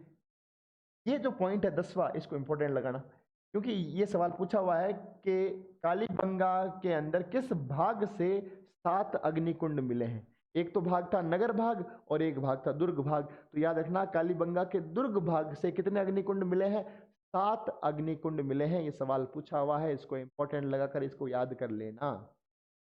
फिर बात करें और क्या क्या मिला है, तो स्वास्तिक मिलता है, पासे मिलते हैं, कब्र मिलती है। स्वास्तिक का मतलब समझते हैं आप लोग, ऐसे ताकिया जिसको हम लोग कहते हैं, ऐसे जो निशान होता है ये किसका निशान होता है, स्वास्तिक का। पासे है ना, लूडो खेलते हैं तब आप लोग जो फेंकते हैं ना उसको क्या कहते हैं, पासे कहते हैं। कब्र, कब्र तो समझते होंगे, जिसके अंदर लाश को दफनाया जाता है वो क्या होती है, कब्र होती है। ठीक है, उसके बाद माप तोल की इकाइयां मिली हैं। अच्छा, माप तोल इसका मतलब ये लोग क्या व्यापार करते थे, बिल्कुल ये लोग कृषि भी करते थे, इसके साथ के साथ तांबे और मनके का क्या करते थे, व्यापार करते थे। किसका व्यापार करते थे, तांबे और मनके का व्यापार करते। गोल अंडाकार कुएं मिले हैं, ऊंट की हड्डियां मिली हैं, हाथी दांत का कंगा मिला है। ये लोग चना खाते थे, बाजरा खाते थे, और सरसों के भी इनके यहाँ से क्या मिलते हैं, साक्ष्य मिलते हैं। चना, बाजरा, सरसों के साक्ष्य मिलते हैं। ठीक है, ऊंट की हड्डियां मिलती हैं, हाथी दांत का कंगा मिलता है। ठीक है, ये आपको क्या रखना है, याद रखना है। और क्या क्या मिलता है, देखो बेटा और क्या क्या मिलता है यहाँ से। अच्छा, जो शवाधान है, यानी कि किसी व्यक्ति के मरने के बाद में उसका जो अंतिम डेड बॉडी थी उसके साथ में अंतिम संस्कार किस प्रकार किया जाता था, तो अंतिम संस्कार 3 प्रकार से हुआ। एक अंतिम संस्कार में तो हमने पूरी की पूरी लाश दफनाई है, और उस जो लाश है उसका जो सिर है वो कौन सी दिशा में रखा है, उत्तर दिशा में रखा है, और उसके साथ में वस्तुओं को दफनाया है। कितनी वस्तुएं मिलती है, 75 वस्तुएं, है ना। तो हम लोगों ने क्या नाम दिया है, पूर्ण शवाधान। पूर्ण शवाधान में क्या है, शव का सिर को उत्तर की दिशा में रखा गया है और साथ में वस्तुओं को दफनाया गया है। कितनी वस्तुएं मिलती हैं, 75 वस्तुएं मिलती। फिर हम लोगों ने देखा सब कलश समाधान भी मिलता। कलश समाधान का मतलब क्या हुआ, तो सर एक लोटा मिला है, उस लोटे के अंदर राख मिली है। क्या मिली है, राख। और हमने सोचा है कि साहब हिंदू धर्म में क्या होता है कि अंतिम संस्कार करते हैं और अंतिम संस्कार करने के बाद जो राख और हड्डियां होती हैं उसको गंगा जी में प्रवाहित करते हैं। तो शायद ऐसा ही कोई व्यक्ति अंतिम संस्कार करने के बाद में गंगा जी की तरफ प्रवाहित करने गया होगा, लेकिन रास्ते में थक कर उसने उसको वहां पर दफना दिया हो। उसको हम लोगों ने क्या नाम दिया है? कलश समाधान दिया, जिसमें अस्थियों और राख के क्या मिले हैं? साक्ष्य मिले हैं। अस्थियां और राख यानी कि मतलब क्या हुआ है? अंतिम संस्कार हुआ है, दाह संस्कार हुआ। फिर फिर सर यहां से एक अलग प्रकार का शवाधान भी मिला है। उसमें क्या है? उसमें कंकाल नहीं मिलता, डेड बॉडी नहीं मिलती है। तो क्या मिलता है सर? उसमें केवल और केवल वस्तुएं मिलती। क्यों? हो सकता है कि सर जिसकी मृत्यु हुई थी वो रहने वाला कहीं और का था। जैसे मान लीजिए मैं रहने वाला अमेरिका का हूं और मैं भारत में काम कर रहा हूं और भारत में मेरी मृत्यु हो गई, तो मुझे दफना तो दिया भारत में और ये बात मेरे घर वालों को बता दी अमेरिका में कि भैया आपका बेटा जो था जाने वाला था और चला। और मेरे घर वालों ने मेरी याद में अमेरिका के अंदर मेरे कुछ वस्त्रों को दफना दिया, मेरे कुछ सामानों को दफना दिया। उसको क्या नाम दिया है इन्होंने? आंशिक समाधान नाम दिया है। इसमें शव के स्थान पर वस्तुओं को दफनाया जाता था, इसलिए कंकाल के साक्ष्य प्राप्त नहीं हुए हैं। 3 प्रकार का शवाधान था। कौन कौन सा? आंशिक और आपके पूर्ण और आपके जो है कलश शवाधान। उसके बाद में एक बात याद रखनी है जो आपको इंपॉर्टेंट है, वो है ये कि साहब पाकिस्तान के अंदर एक जगह है कोट दीजी। पाकिस्तान में एक जगह है जिसका नाम क्या है बेटा? कोट दीजी। और ये जो कोट दीजी है यहां से भी कालीबंगा के समान साक्ष्य प्राप्त हुए हैं। किसके समान? कालीबंगा के समान साक्ष्य प्राप्त हुए थे। कोई 15 बार पूछा हुआ सवाल है कि कालीबंगा के समान साक्ष्य पाकिस्तान से कहां से प्राप्त हुए हैं? कोट दीजी। कोट दीजी के समान साक्ष्य जो है कहां से प्राप्त हुए हैं? कालीबंगा से। कालीबंगा के समान साक्ष्य कोट दीजी। कोट दीजी के समान साक्ष्य कहां से मिले हैं? कालीबंगा। कालीबंगा कोट दीजी, कोट दीजी कालीबंगा। याद रखना, रट लेना इसको तो आप, है ना। कन्फर्म ये सवाल पूछा जा सकता है। अपने गांव में कौन क्या कन्फर्म, ठीक है। चलो नेक्स्ट इसके अंदर एक लिखा है नोट। अपने जो इसके खोज करता है कालीबंगा के, उनका नाम क्या बेटा? अमलानंद घोष। और अमलानंद घोष कहते हैं कि ये जो हड़प्पा सभ्यता की शुरुआत आप कह रहे हो कि भाई मोहनजोदड़ो से, हड़प्पा से इसकी शुरुआत हुई होगी। साहब इनकी शुरुआत ना तो मोहनजोदड़ो से है, ना हड़प्पा से है, ना कालीबंगा से। तो हमने कहा कहां से बताओ? तो इन्होंने कहा इस सभ्यता की शुरुआत हुई है सोथी सभ्यता से। कौन सी सभ्यता से बेटा? सोथी सभ्यता से। हमने कहा ये सोथी सभ्यता कहां पर है? तो इन्होंने कहा बीकानेर में। कहां है? बीकानेर। हमने कहा बीकानेर में कहा एग्जैक्ट बताओ, तो इन्होंने 2 जगह बताई। एक तो बताई पुगल और एक बताइए सावणिया। पुगल और सावणिया। और ये तक कहा कि ये जो सोथी सभ्यता है, ये सोथी सभ्यता हड़प्पा सभ्यता का उद्गम है और इसको कालीबंगा प्रथम कहा जाना चाहिए। एग्जामिनर ने सवाल पूछ लिया कि बताओ भैया कालीबंगा प्रथम किसको कहा जाता है? तो कालीबंगा प्रथम या हड़प्पा सभ्यता का उद्गम स्थल किसको कहा जाता है? सोथी सभ्यता को कहा जाता है। और सोथी सभ्यता कहाँ है? बीकानेर में है। और बीकानेर में कहाँ? पुगल और सावणिया के अंदर। फिर क्या याद रखना है आपको इसके बारे में कि ये तो है सोथी सभ्यता की बातें। एक व्यक्ति है जिनका नाम है ओरेल स्टेन। क्या नाम है? Aurel stand. ओरेल स्टेन ने अपने थीसिस के अंदर, आप लोग जब पीएचडी करेंगे तो आप लोग एक थीसिस लिखते हैं, उस थीसिस के अंदर जो है सिंधु घाटी सभ्यता के कुछ स्थानों के बारे में जो है विशेष चर्चा करी है। और उसका नाम क्या लिखा है इसने? उसका नाम लिखा है survey work of ancient site along the lost Saraswati river. तो आपसे कोई पूछ ले कि भैया इतना लंबा चौड़ा नाम लिखने वाले व्यक्ति कौन थे, तो उनका नाम याद रखना ओरेल स्टेन। एक बार कांस्टेबल के पेपर में पूछा हुआ सवाल है, तो मैंने आपके सामने प्रस्तुत किया ताकि आपके अगर कभी आए तो आप चिंता ना करें, क्योंकि चिंता चिता समान है। और जब तक आप इस प्लेटफॉर्म के साथ जुड़े हुए हैं तब तक चिंता करने की तो कोई बात ही नहीं है, ठीक है। तो आगे देखते हैं क्या आया है भैया आपके। दोस्तों अगर बनना है कांस्टेबल और जेल प्रेरी तो बहुत सारे टेस्ट अटेम्प्ट करने होंगे और ये सारे टेस्ट मैं आपके लिए लेके आया हूं मेरे ऐप जीके इंडिका पर। अभी जाइए प्ले स्टोर पर, ऐप को डाउनलोड करिए, क्विज सेक्शन में जाइए और वहां पर टेस्ट 20 सीरीज के सभी टेस्ट अटेम्प्ट करिए और अपनी परफॉर्मेंस को अभी जांचिए। हाँ दोस्तों, तो वैदिक काल देख लेते हैं एक बार अपने, है ना, वैदिक काल के बारे में। वैदिक काल का मतलब क्या है कि वो काल जिसके दौरान वेदों की रचना की। वेद, ऋग्वेद, सामवेद, यजुर्वेद, अथर्ववेद, ये सारे वो जो क्लास में पढ़े होंगे आप लोग, इनके बारे में पढ़ते हैं। तो साहब इस काल के दौरान राजस्थान में क्या क्या गतिविधियां हुई थी इसके बारे में थोड़ा सा देखना है। तो आपने सिर्फ इतना याद रखना है कि वैदिक काल के दौरान राजस्थान के 3 सेंटर मिलते हैं। एक का नाम है तरखान वाला डेरा, एक का नाम है चक 64, कौन सा बेटा? अनूपगढ़, 64 वाला डेरा। जो तीनों सेंटर हैं, ये जो तीनों जगह है, ये जगह कहाँ पर है बेटा? ये तीनों की तीनों जगह कहाँ है बेटा? ये तीनों की तीनों जगह जो है आपके कहाँ? श्री, ठीक है। अच्छा, आज वेदों के दौरान ही, वैदिक काल के दौरान ही, या वेदों के जब अपन जो यूं कहें कि जिस बाद में महाकाव्य काल था। महाकाव्य का मतलब है रामायण और महाभारत का।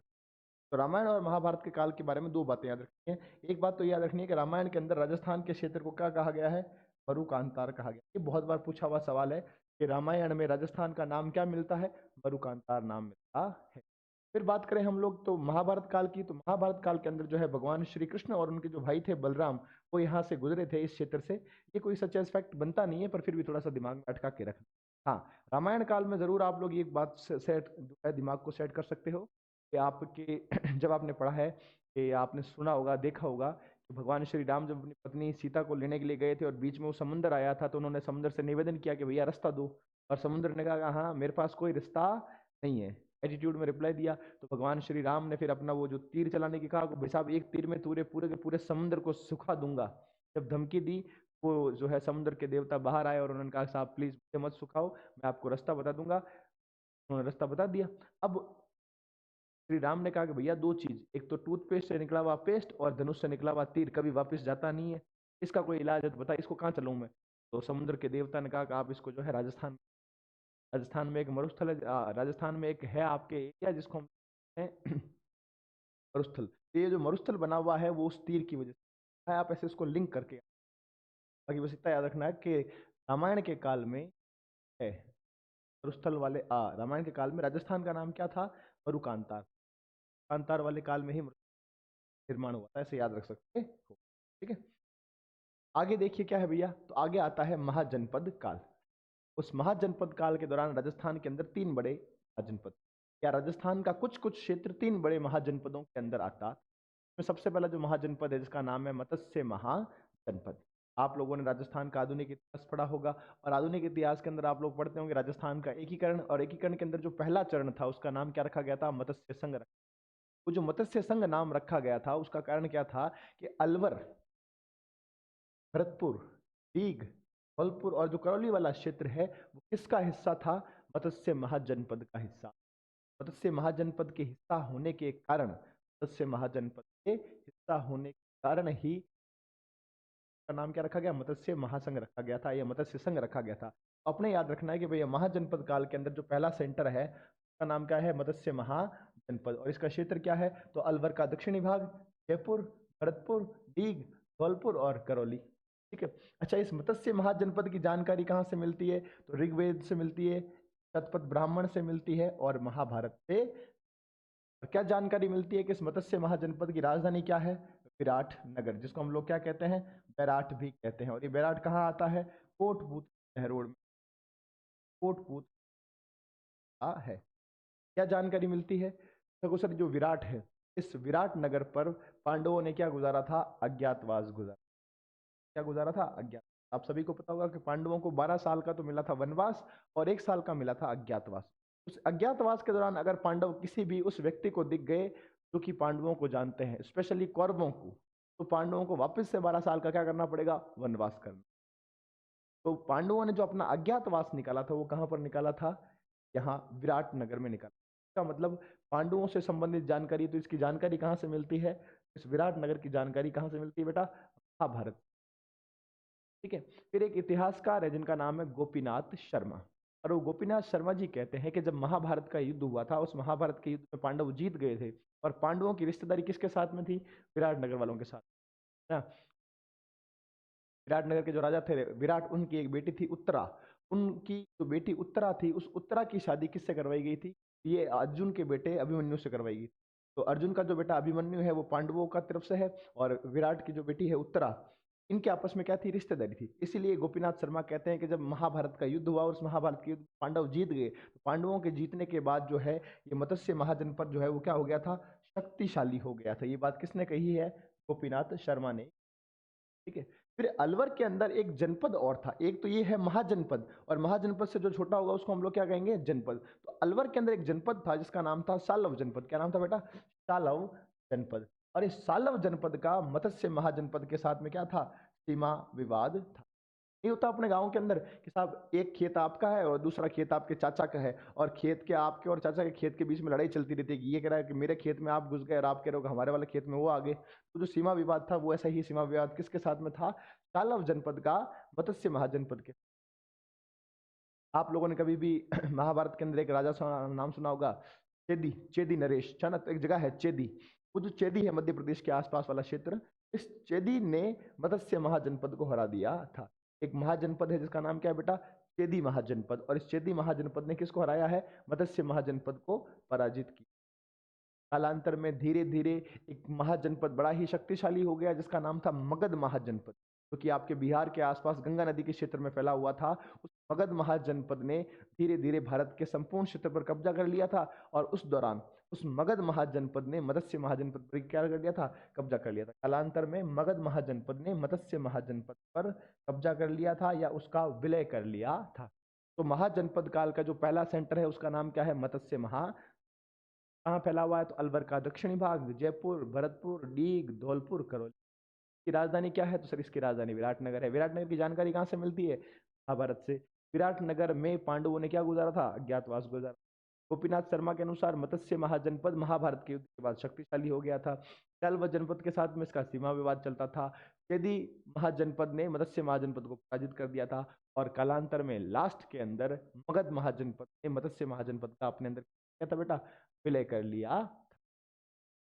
नेक्स्ट जो महाजनपद हमारे राजस्थान में देखने को मिलता है उसका नाम है सूरसेन महाजनपद। आप कभी भी अलवर के करौली का जब इतिहास पढ़ेंगे तब आप लोग पढ़ेंगे कि करौली के जो राजा थे वो मथुरा शाखा से आए हुए थे, मथुरा की सूरसेन शाखा से संबंधित। इसका मतलब जो करौली के आसपास वाला क्षेत्र है वहां पर कौन सा जनपद है या कौन सा महाजनपद है, तो वहां पर कौन सा महाजनपद है, वहां पर सूरसेन महाजनपद। कौन सा महाजनपद है बेटा, सूरसेन महाजनपद। का क्षेत्र क्या है, तो सर अलवर का पूर्वी भाग, भरतपुर और डीग, ठीक है ना। भरतपुर डीग के आसपास मथुरा आता है। और आपको पता होना चाहिए कि जब तो करौली है, करौली का जो पहले पहले राजधानी बनाई गई थी वो थी बयाना। कौन सी थी, बयाना, जिसको हमने कहा था विजय मंदिर गढ़, ठीक है। तो ये भी आपको क्या रखना है यार। अब इस सूरसेन महाजनपद की राजधानी क्या है, सर सूरसेन महाजनपद की राजधानी क्या मिलती है, मथुरा मिलती है। और राजस्थान में सूरसेन महाजनपद का क्षेत्र कौन सा है, सर एक तो है बयाना और एक है कामा। बयाना कहाँ है आपके, सर बयाना भरतपुर के अंदर आता है। और कामा कहाँ आता है, कामा आता है डीग, ठीक है। फिर बात करते हैं तीसरे महाजनपद की जिसका नाम है कुरु महाजनपद। क्या नाम है बेटा, कुरु महाजनपद। अगर आप लोगों ने कभी अच्छे से हिंदी पढ़ी हो आपको पता होगा कुरु में अ जोड़ने पर क्या बन जाएगा, कौरव बन जाएगा, कौरव।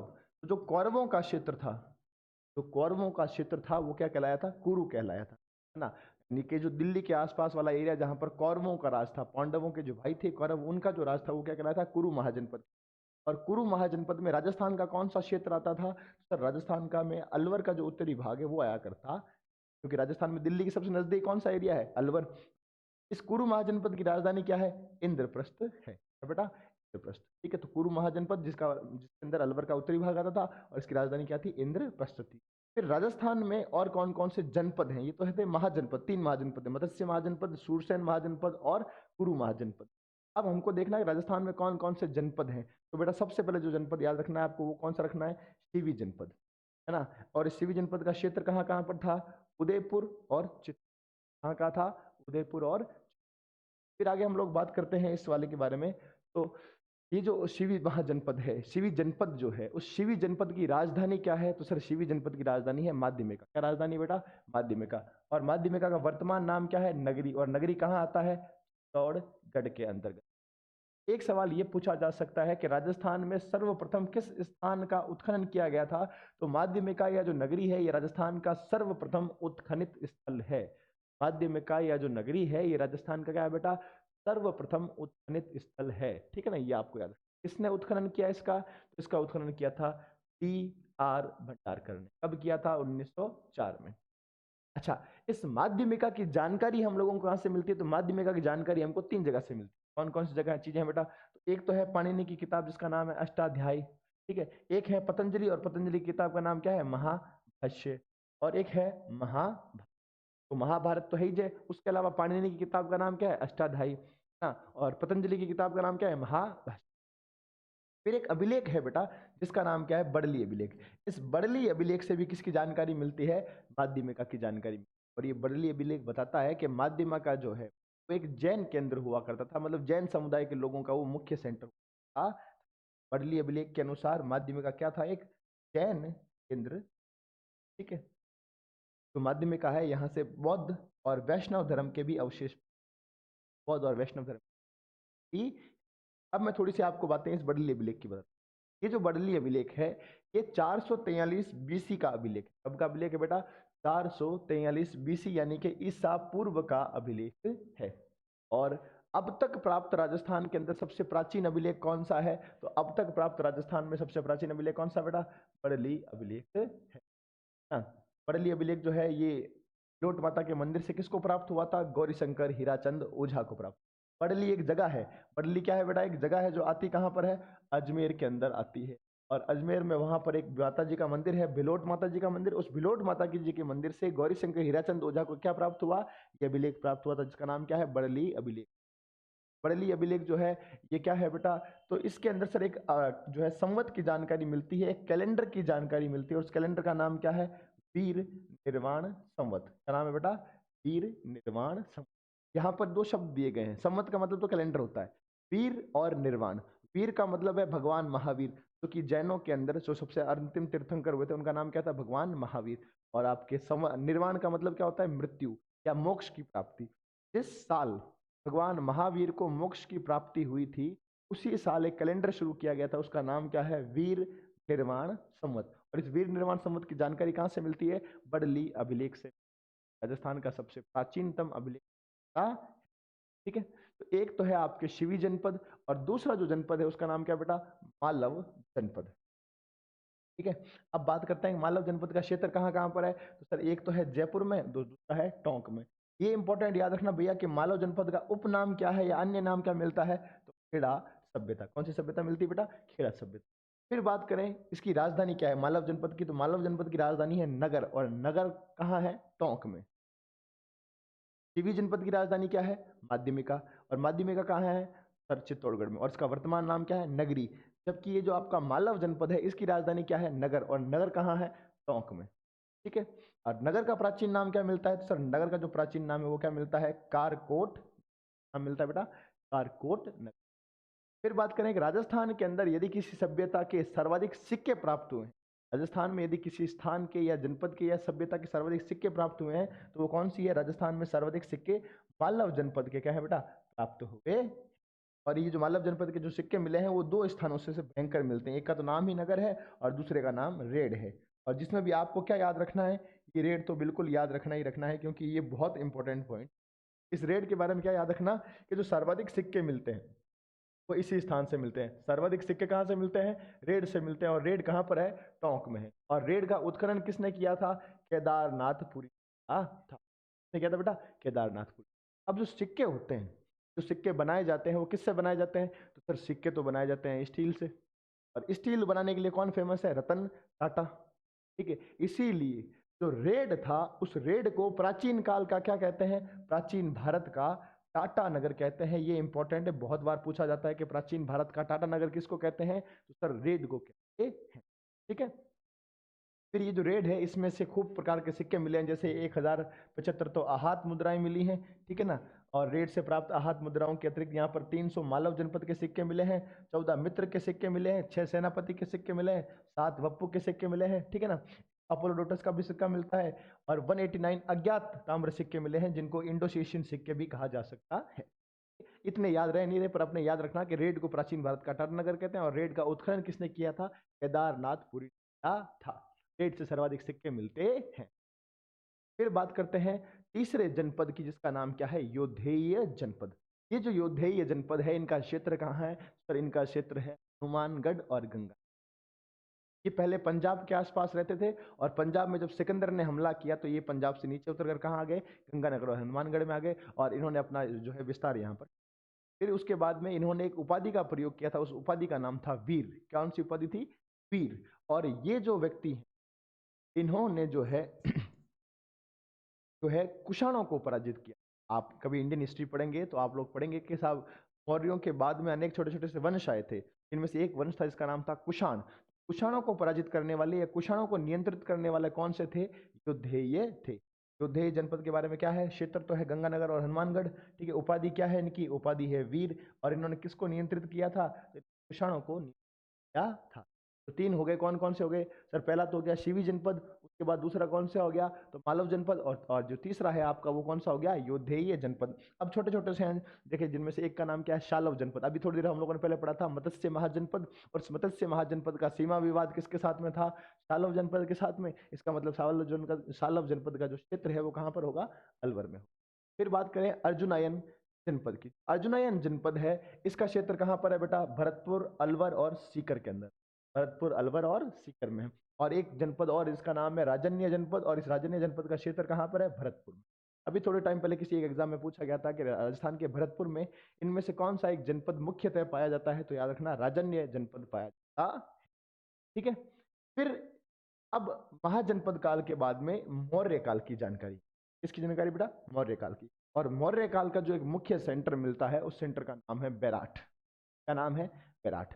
बेराट कहाँ पर है सर? बेराट आता है कोटपूतली बहरो, ठीक है। और इस बेराट के उत्खननकर्ता कौन कौन है? तो सर एक का नाम है दयाराम साहनी, एक का नाम है नील रत्न बनर्जी, और एक का नाम है कैलाश नाथ दीक्षित। कौन कौन है?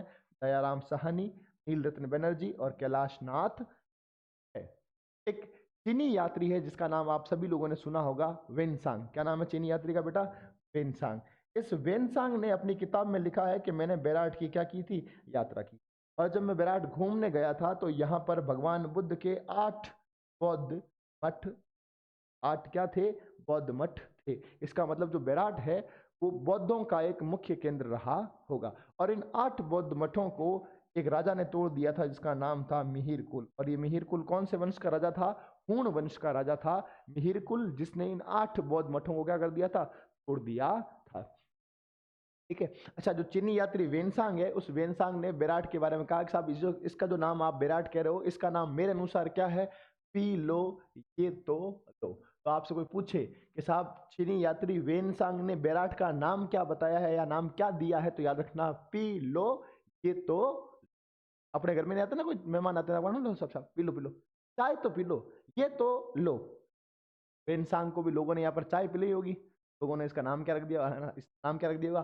पी लो ये तो लो, चाय तो पी लो, है ना? पी लो तो लो, ठीक है। अच्छा, अभी थोड़ी देर पहले हम लोगों ने पढ़ा था कि साहब जो मत्स्य महाजनपद था, उस मत्स्य महाजनपद की राजधानी क्या थी? विराटनगर या बेराट। और वहां पर पांडवों ने क्या निकाला था? अज्ञातवास। तो महाभारत काल में पांडवों ने यहाँ क्या निकाला था बेटा? अज्ञातवास निकाला था। बेराट से क्या क्या प्राप्त होते हैं? तो सर बेराट से सबसे पहले तो प्राप्त होते हैं शैल चित्र। शैल का मतलब क्या होता है? पहाड़, गुफाएं। और उन गुफाओं के ऊपर या पहाड़ों के ऊपर क्या बनाए गए हैं? चित्र बनाए गए। उनको हम लोगों ने क्या नाम दिया है? शैल चित्र नाम दिया। और इन शैल चित्रों की वजह से ही बेराट को क्या कहा जाता है? प्राचीन काल की चित्रशाला कहा जाता है। सबसे इंपॉर्टेंट फैक्ट यही याद रखना कि इन शैल चित्रों के कारण जो है बेराट को क्या कहते हैं? प्राचीन काल की चित्रशाला कहते। What is Berat known as? तो sir Berat is known as Chitrashala of ancient time, ठीक है ना? Painting school of ancient. Berat को क्या कहते हैं? प्राचीन काल की चित्र। फिर बात करें यहाँ की जो लिपि है वो थोड़ी अजीब सी लिखी हुई है, लेकिन उस लिपि को देखकर लगता है कि ये शंख के आकार की है। मंदिरों में नहीं होता अपने शंख जो बजता है, तो वो जो शंख है उसके आकार की लिपि है। तो इस लिपि का भी नाम क्या पड़ गया? शंख लिपि नाम पड़ गया। और क्या क्या मिला है? तो सर एक सोने की बंदूक नहीं, संदूक मिली। पेटी होती है ना, पेटी, बड़ा सा बक्सा, सोने का एक बक्सा मिला है, इतना बड़ा। कितना बड़ा बेटा? इतना बड़ा। छोटा सा एक बक्सा मिला है, और उस बक्से को जब खोल कर देखा गया तो उसके अंदर थी राख। क्या थी? राख। तो हम लोगों ने सोचा कि शायद ये जो राख है ये किसकी होगी? महात्मा बुद्ध की। जो सोने की बंदूक, जो आपकी बंदूक क्या संदूक मिली है, छोटा सा बक्सा मिला है, उसमें क्या है? राख है। और ये राख किससे जुड़ी हुई बताई गई है? भगवान बुद्ध के अवशेष बताई गई। अच्छा, ये जो स्वर्ण मंजूषा है, ये जो सोने की संदूक है, ये किस राजा के काल में मिली थी? तो जयपुर के राजा थे राम सिंह सेकंड, उनके काल में मिली थी, है ना? ये भी आपको क्या रखना है? याद रखना है। फिर बेराट के उत्खनन के दौरान यहाँ से 36 मुद्राएं मिलते हैं। 36 क्या मिलते हैं बेटे? सिक्के मिलते हैं। ये जो 36 सिक्के मिले हैं, इनको आप थोड़ा सा कुछ इस प्रकार याद रखना कि टोटल 36 सिक्के मिले, जिसमें से 8 क्या है? सर 8 चांदी के सिक्के हैं। 8 किसके सिक्के हैं? चांदी के सिक्के हैं। और जो 28 सिक्के हैं वो 28 सिक्के इंडो ग्रीक राजा के हैं। क्या है बेटा? इंडो ग्रीक राजा के। और ये जो इंडो ग्रीक राजा है इनमें भी ये 16 सिक्के तो एक ही राजा के हैं जिनका नाम क्या है? मिनांडर। क्या नाम है बेटा? ठीक है। टोटल 36 मुद्राएं मिली जिसमें से 8 क्या है? चांदी की हैं और 28 किसकी हैं? इंडो ग्रीक राजाओं की है। और इसमें भी 16 किसकी हैं? सर राजा मिनांडर की। ठीक है ना। अब ये इंडो ग्रीक क्या होता है? तो ऐसे व्यक्ति जिनके माता या पिता में से कोई एक तो थे इंडिया के और कोई एक कौन से थे? ग्रीक यानी कि यूनान के थे। ठीक है, तो उनको क्या कहते हैं? Indo Greek. फिर देखो आगे क्या है आपके। तो बैराट से और क्या क्या मिलता है? एक गोल चैत्य ग्रह मिलता है, बौद्ध विहार मिलता है। ठीक है, बुने हुए वस्त्र के साक्ष्य मैंने कहा था एक तो बालातल से मिलता है और एक कहां से मिलता है? बैराट से मिलता है। फिर मौर्य शासक अशोक के 2 अभिलेख प्राप्त हुए। मौर्य शासक अशोक के क्या मिले बेटा? 2 अभिलेख मिले और ये दोनों अभिलेख बड़े इंपॉर्टेंट है, यहाँ से सवाल निकल कर आते हैं। देखिए पहले अभिलेख को हम लोगों ने कहा प्रथम अभिलेख जो कि 1837 में कैप्टन बर्ड को मिला था। किस स्थान से मिला था? बीजक की पहाड़ी से मिला और इसका नाम क्या पड़ गया? भाभरू अभिलेख। जो पहला अभिलेख है वो 1837 में मिला। किसको मिला? कैप्टन बर्ड को मिला। कहां से मिला? बीजक की पहाड़ी से मिला और इसका नाम क्या पड़ गया? भाभरू अभिलेख। इस भाभरू अभिलेख के अंदर अशोक खुद को क्या बताता है? अशोक कहता है कि मैं मगध का राजा हूं। कहां का राजा हूं? मगध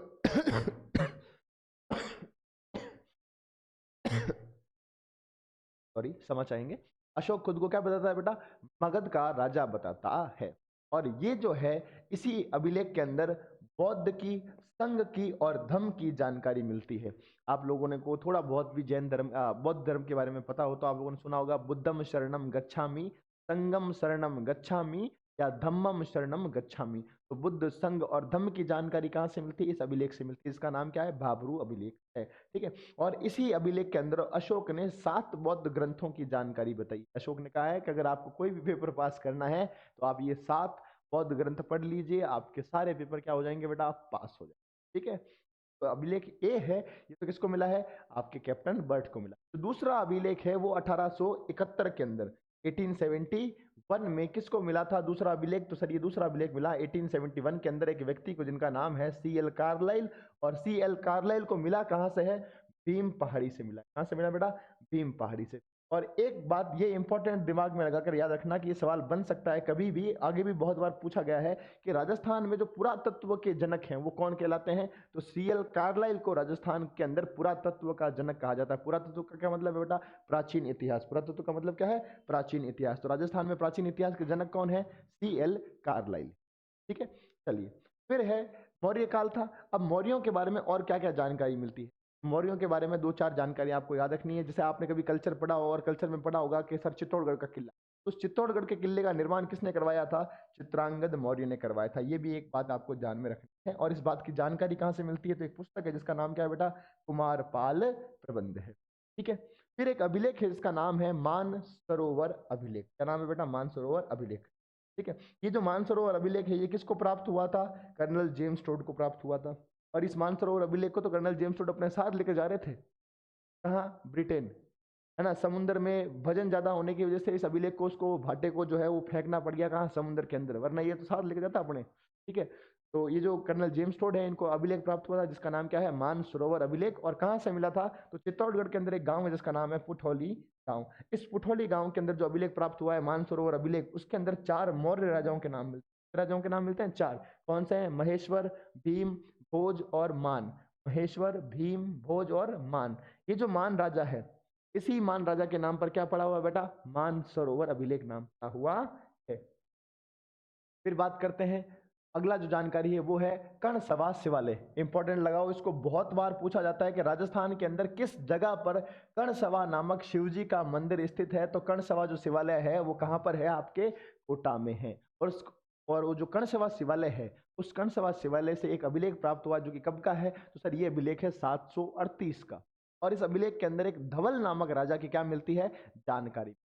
और संभवतः या राजस्थान में मौर्यों की अंतिम जानकारी भी है। तो इससे कौन से राजा की जानकारी मिलती है? धवल नामक राजा की, जो कि क्या है? मौर्यों की अंतिम जानकारी। ठीक है बेटा, उसके बाद मौर्यों के खत्म होने के बाद आता है मौर्यों के बाद का काल जिसको हम नाम दिया है मौर्य उत्तर काल। और मौर्य उत्तर की काल की जो जानकारी है वो कहाँ से मिलती है? तो पतंजलि की पुस्तक है जिसका नाम क्या है? महाभाष्य। उस महाभाष्य पुस्तक के अंदर ये जानकारी मिलती है कि एक इंडो ग्रीक राजा है जिसका नाम क्या है, मिनांडर। और इन मिनांडर भाई साहब ने 1050 ईस्वी के अंदर माध्यमिका, जो कि अभी थोड़ी देर हम लोगों ने पढ़ा था, नगरी चित्तौड़गढ़ वाला, ठीक है ना, नगरी चित्तौड़गढ़ वाला, इसके ऊपर क्या किया था, हमला किया था और इस हमले में इसको नष्ट कर दिया था। ठीक है। उसके बाद में दूसरी जानकारी कहाँ से मिलती है, नौह से। नौह कहाँ पर है, भरतपुर के अंदर है। और ये कैसा काल था, लोह युगीन केंद्र था। कैसा केंद्र था बेटा, लोह युगीन केंद्र था। और इस नौह का आविष्कार या उत्खनन किसने किया, आविष्कार तो थोड़ा गलत हो गया, उत्खनन किसने किया बेटा, तो वो किया है R.C. अग्रवाल ने। मैंने आपको शुरू में ही बताया था कि दो ही नाम याद रखने, एक तो R.C. अग्रवाल और एक N. मिश्र। ठीक है।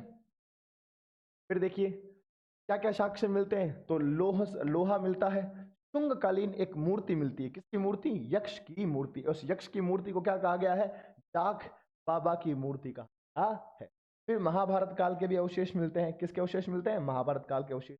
फिर एक जो और सेंटर है यहाँ का मौर्य उत्तर काल का, उस सेंटर का नाम क्या है, रंग महल। और ये रंग महल कहाँ पर है, हनुमानगढ़ में। इस रंग महल हनुमानगढ़ से का उत्खनन किसने किया है, ये इंपॉर्टेंट है, याद रखना भैया। ये जो उत्खनन करने वाले व्यक्ति हैं ये है विदेशी, इसका नाम है डॉक्टर हन्ना रीड। और डॉक्टर हन्ना रीड कहाँ के हैं, स्वीडन के हैं। कहाँ के हैं बेटा, स्वीडन के हैं। और क्या क्या साक्ष्य मिलते हैं, तो एक टोंटीदार मृदभांड मिलता है, एक ऐसी मटकी मिली है जिसके नीचे क्या लगी हुई है, टोंटी लगी हुई है, नल लगा हुआ है। गुरु शिष्य की मूर्ति मिलती है जो कौन से काल की है, कुषाण काल की है। गुरु शिष्य की मूर्ति जो कौन से काल की है, कुषाण काल की। और यहीं से एक ऐसी चित्र मिला है, एक ऐसी फोटो मिली है जिसके अंदर भगवान श्री कृष्ण ने गोवर्धन पर्वत को अपनी उंगली पर उठा के रखा हुआ। ठीक है। तो ये आपके कौन सा हो गया, रंगमहल। रंगमहल कहाँ है, हनुमानगढ़ में। उत्खनन किसने किया, डॉक्टर हन्ना रीड ने। और सबसे पहले याद रखना है, एक टोंटीदार मृदभांड, गुरु शिष्य की कुषाणकालीन मूर्ति, और एक ऐसी फोटो मिली है जिसमें भगवान श्री कृष्ण ने किसको उठा रखा है, आपके उस गोवर्धन पर्वत को उठा। फिर आता है गुप्त काल। कौन सा काल आता है बेटा, गुप्त काल। आप कभी राजस्थान की कल्चर को थोड़ा अच्छे से पढ़ते हो तो कल्चर के अंदर आप पढ़ोगे राजस्थान के किले, और किलों में एक किला पढ़ोगे बयाना का किला। उस बयाना के किले से खूब सारी जानकारियां मिलती हैं जो कौन से काल की है बेटा, गुप्त काल की। जैसे गुप्त काल में एक राजा हुए थे जिनका नाम है समुद्रगुप्त, है ना, खतरनाक राजा हुए थे जिनका नाम क्या था, समुद्रगुप्त। इन समुद्रगुप्त ने राजस्थान के इस बयाना में एक स्तंभ बनवाया था जिसका नाम था विजय स्तंभ, जो कि राजस्थान का सबसे पहला विजय स्तंभ या सबसे पुराना विजय स्तंभ माना जाता है। राजस्थान का प्रथम विजय स्तंभ भी आप इसको मान सकते। ठीक है। इन्हीं समुद्रगुप्त का एक सामंत था जो कि कौन से वंश का था, वरिक वंश का। इसको इंपॉर्टेंट लगाना, ये भी पूछा हुआ है कि राजस्थान में वरिक वंश की जानकारी जो है वो कहां से मिलती है, तो राजस्थान में बयाना से वरिक वंश की क्या मिलती है, जानकारी मिलती है। और ये जो वरिक वंश के सामंत है इनका नाम क्या मिलता है, विष्णुवर्धन। और विष्णुवर्धन ने बयाना के अंदर एक बनवाई थी, एक चीज बनवाई थी जिसका नाम था भीमलाट। एक ऐसे स्तंभ बनवाया था, उस स्तंभ का नाम क्या है बेटा, भीमलाट नाम है। ठीक है। और एक कोई प्रतिहार राजा हुए थे जिनका नाम था लक्ष्मण सेन। इन लक्ष्मण सेन की पत्नी का नाम था चित्रलेखा। क्या नाम था बेटा, चित्रलेखा। और चित्रलेखा ने बयाना के अंदर एक मंदिर बनवाया था जिसका नाम था उषा मंदिर। और इसी उषा मंदिर को बाद में तोड़ करके क्या बना दिया गया था, उषा मस्जिद बनवा दिया गया था। और ये उषा मस्जिद किसने बनवाई थी, सर ये उषा मस्जिद बनवाई बारक खिलजी ने। किसने बनवाई थी बेटा, बारक। ठीक है। चलिए आगे देखते हैं। तो प्राचीन काल में जो बयाना है वो किसकी खेती के लिए जाना गया है, नील की खेती के लिए। ये सवाल एक बार पूछा हुआ है ना, और बड़ा अच्छा पूछा गया है कि निम्न में से कौन सा केंद्र प्राचीन काल के दौरान नील की खेती के लिए प्रसिद्ध रहा है, तो याद रखना वो कौन सा केंद्र था, बयाना। तो गुप्त काल का पहला सेंटर तो है बयाना। दूसरा सेंटर है आपके बड़वा। बड़वा कहाँ है, सर बड़वा एक जगह है जहां से एक अभिलेख मिला है, तो उसका नाम क्या पड़ गया, बड़वा अभिलेख। कहाँ है बड़वा, बारां के अंदर। ये जो बड़वा अभिलेख है यहाँ पर 4 स्तंभ लगे हुए हैं बेटा। कितने स्तंभ है, 4, 1 2 3 और ऐसे करके 4 स्तंभ लगे हुए हैं, जिनमें से 3 के ऊपर अभिलेख लगे हुए हैं। 1 अभिलेख, 2 अभिलेख और 3 अभिलेख। और इन तीनों अभिलेखों के अंदर क्या मिलती है, मौर्य वंश की जानकारी मिलती है। यहाँ स्थित 4 स्तंभों पर 3 लेख लगाए गए हैं जिनमें से किसकी जानकारी मिलती है बेटा, मोखरी वंश की जानकारी मिलती है। आगे देखिए। और जो तीसरा सेंटर है उसका नाम क्या है, बाड़ोली। बाड़ोली कहाँ है, चित्तौड़गढ़ के अंतर्गत है। और यहाँ पर हूण शासक मिहिर कुल ने किसका मंदिर बनवाया था, शिव मंदिर का निर्माण करवाया था। तो बाड़ोली कहाँ है, चित्तौड़गढ़ में। और यहाँ पर गुप्त काल के दौरान हूण शासक ने किसका निर्माण करवाया था, शिव मंदिर का निर्माण करवाया था। और सबसे इंपॉर्टेंट बात है ये कि राजस्थान में 4 चौमा मंदिर कहाँ पर है, राजस्थान में 4 चौमा के मंदिर कहाँ पर है, तो सर 4 चौमा वाले मंदिर कहाँ पर है, कोटा के अंदर है। और किस काल के मंदिर हैं, तो गुप्त काल के मंदिर। कौन से काल के मंदिर बेटा, गुप्त काल के मंदिर हैं।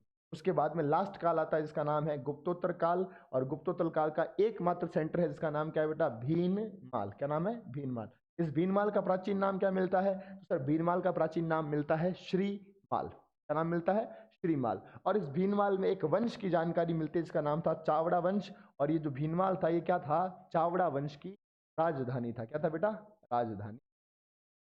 आप लोगों ने प्राचीन भारत का इतिहास पढ़ा होगा तो आप लोगों ने वहां पर दो महान लेखकों के बारे में जाना होगा। एक का नाम मिलता है कवि माघ और एक का नाम मिलता है ब्रह्मगुप्त। ये जो ब्रह्मगुप्त हैं इनको क्या कहते हैं, भारत का न्यूटन कहते हैं। और कवि माघ इन्होंने एक रचना लिखी थी जिसका नाम था शिशुपाल वध। कभी आपने सुना होगा शिशुपाल वध। तो जो शिशुपाल वध नामक रचना है ये किसकी लिखी गई है, कवि माघ की। कवि माघ और ब्रह्मगुप्त जिनको कि भारत का न्यूटन कहते हैं, ये दोनों के दोनों कहां से थे, ये दोनों के दोनों भीनमाल से।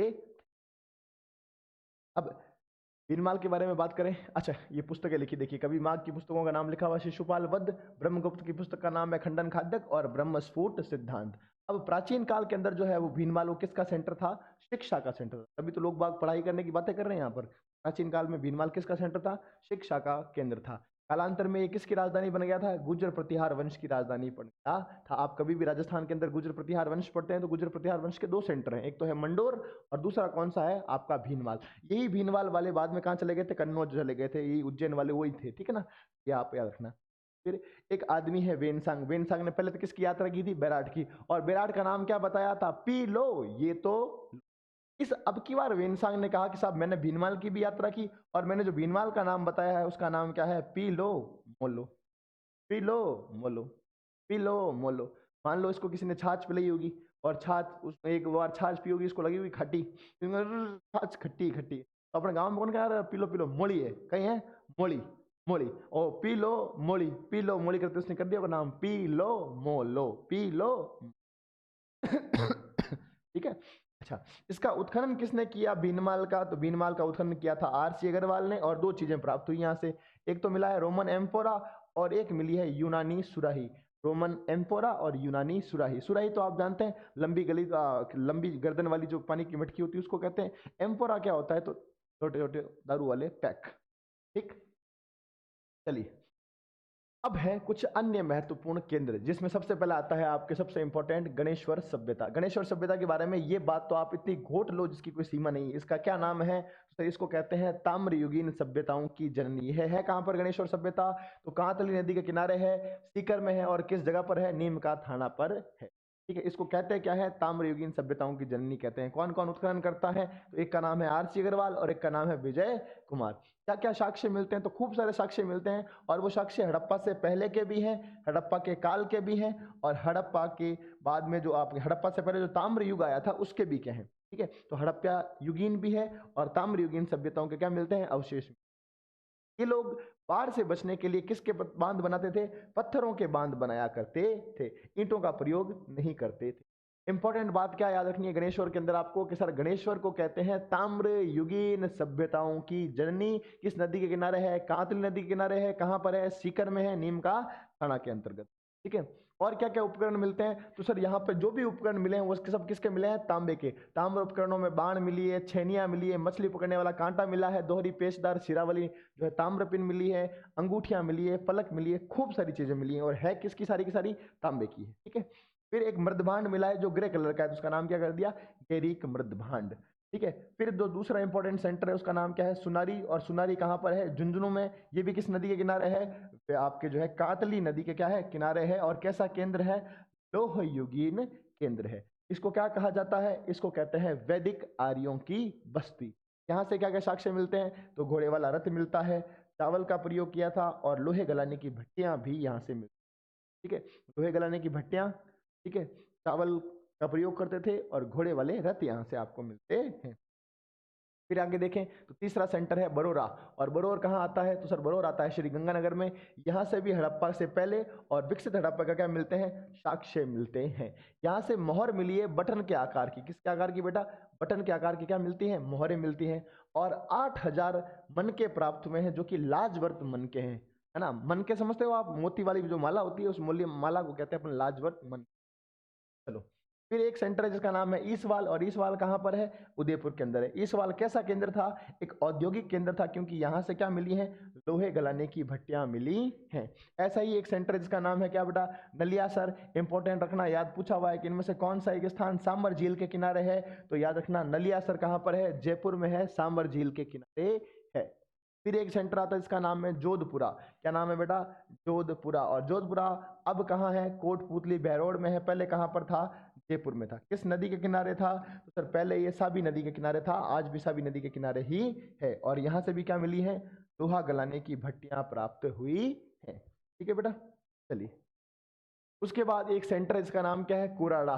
और कुराड़ा कहाँ पर है? कुचामन डीडवाना के अंदर है। और यहाँ से क्या मिले हैं? कृषि के औजार। इसीलिए इस कुराड़ा को क्या कहा जाता है? औजारों की नगरी कहते हैं। ये भी एक इंपॉर्टेंट फैक्ट है, इसके ऊपर भी सवाल पूछा हुआ है कि राजस्थान में से किस एक सेंटर को औजारों की नगरी कहते हैं? तो कुराड़ा को कहते हैं। और कुराड़ा कहाँ पर है? कुचामन डीडवाना में। यहाँ से किसके औजार मिले हैं? कृषि के औजार मिले।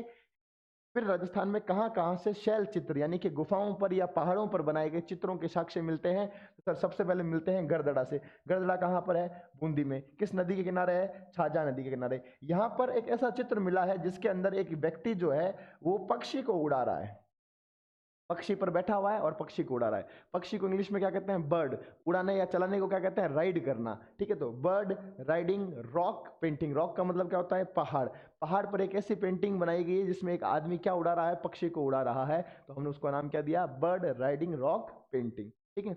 एक जगह है आलेनिया, और आलेनिया किस नदी के अंदर किनारे आता है? तो ये चंबल नदी के किनारे आता है। कहाँ पर है? कोटा में। यहाँ पर जो शैल चित्र मिले हैं उसकी खोज किसने करी है? ये आपको याद रखना, ये इंपॉर्टेंट सवाल बन सकता है। जगत नारायण ने। एक क्षेत्र ऐसा है जिसका नाम क्या है?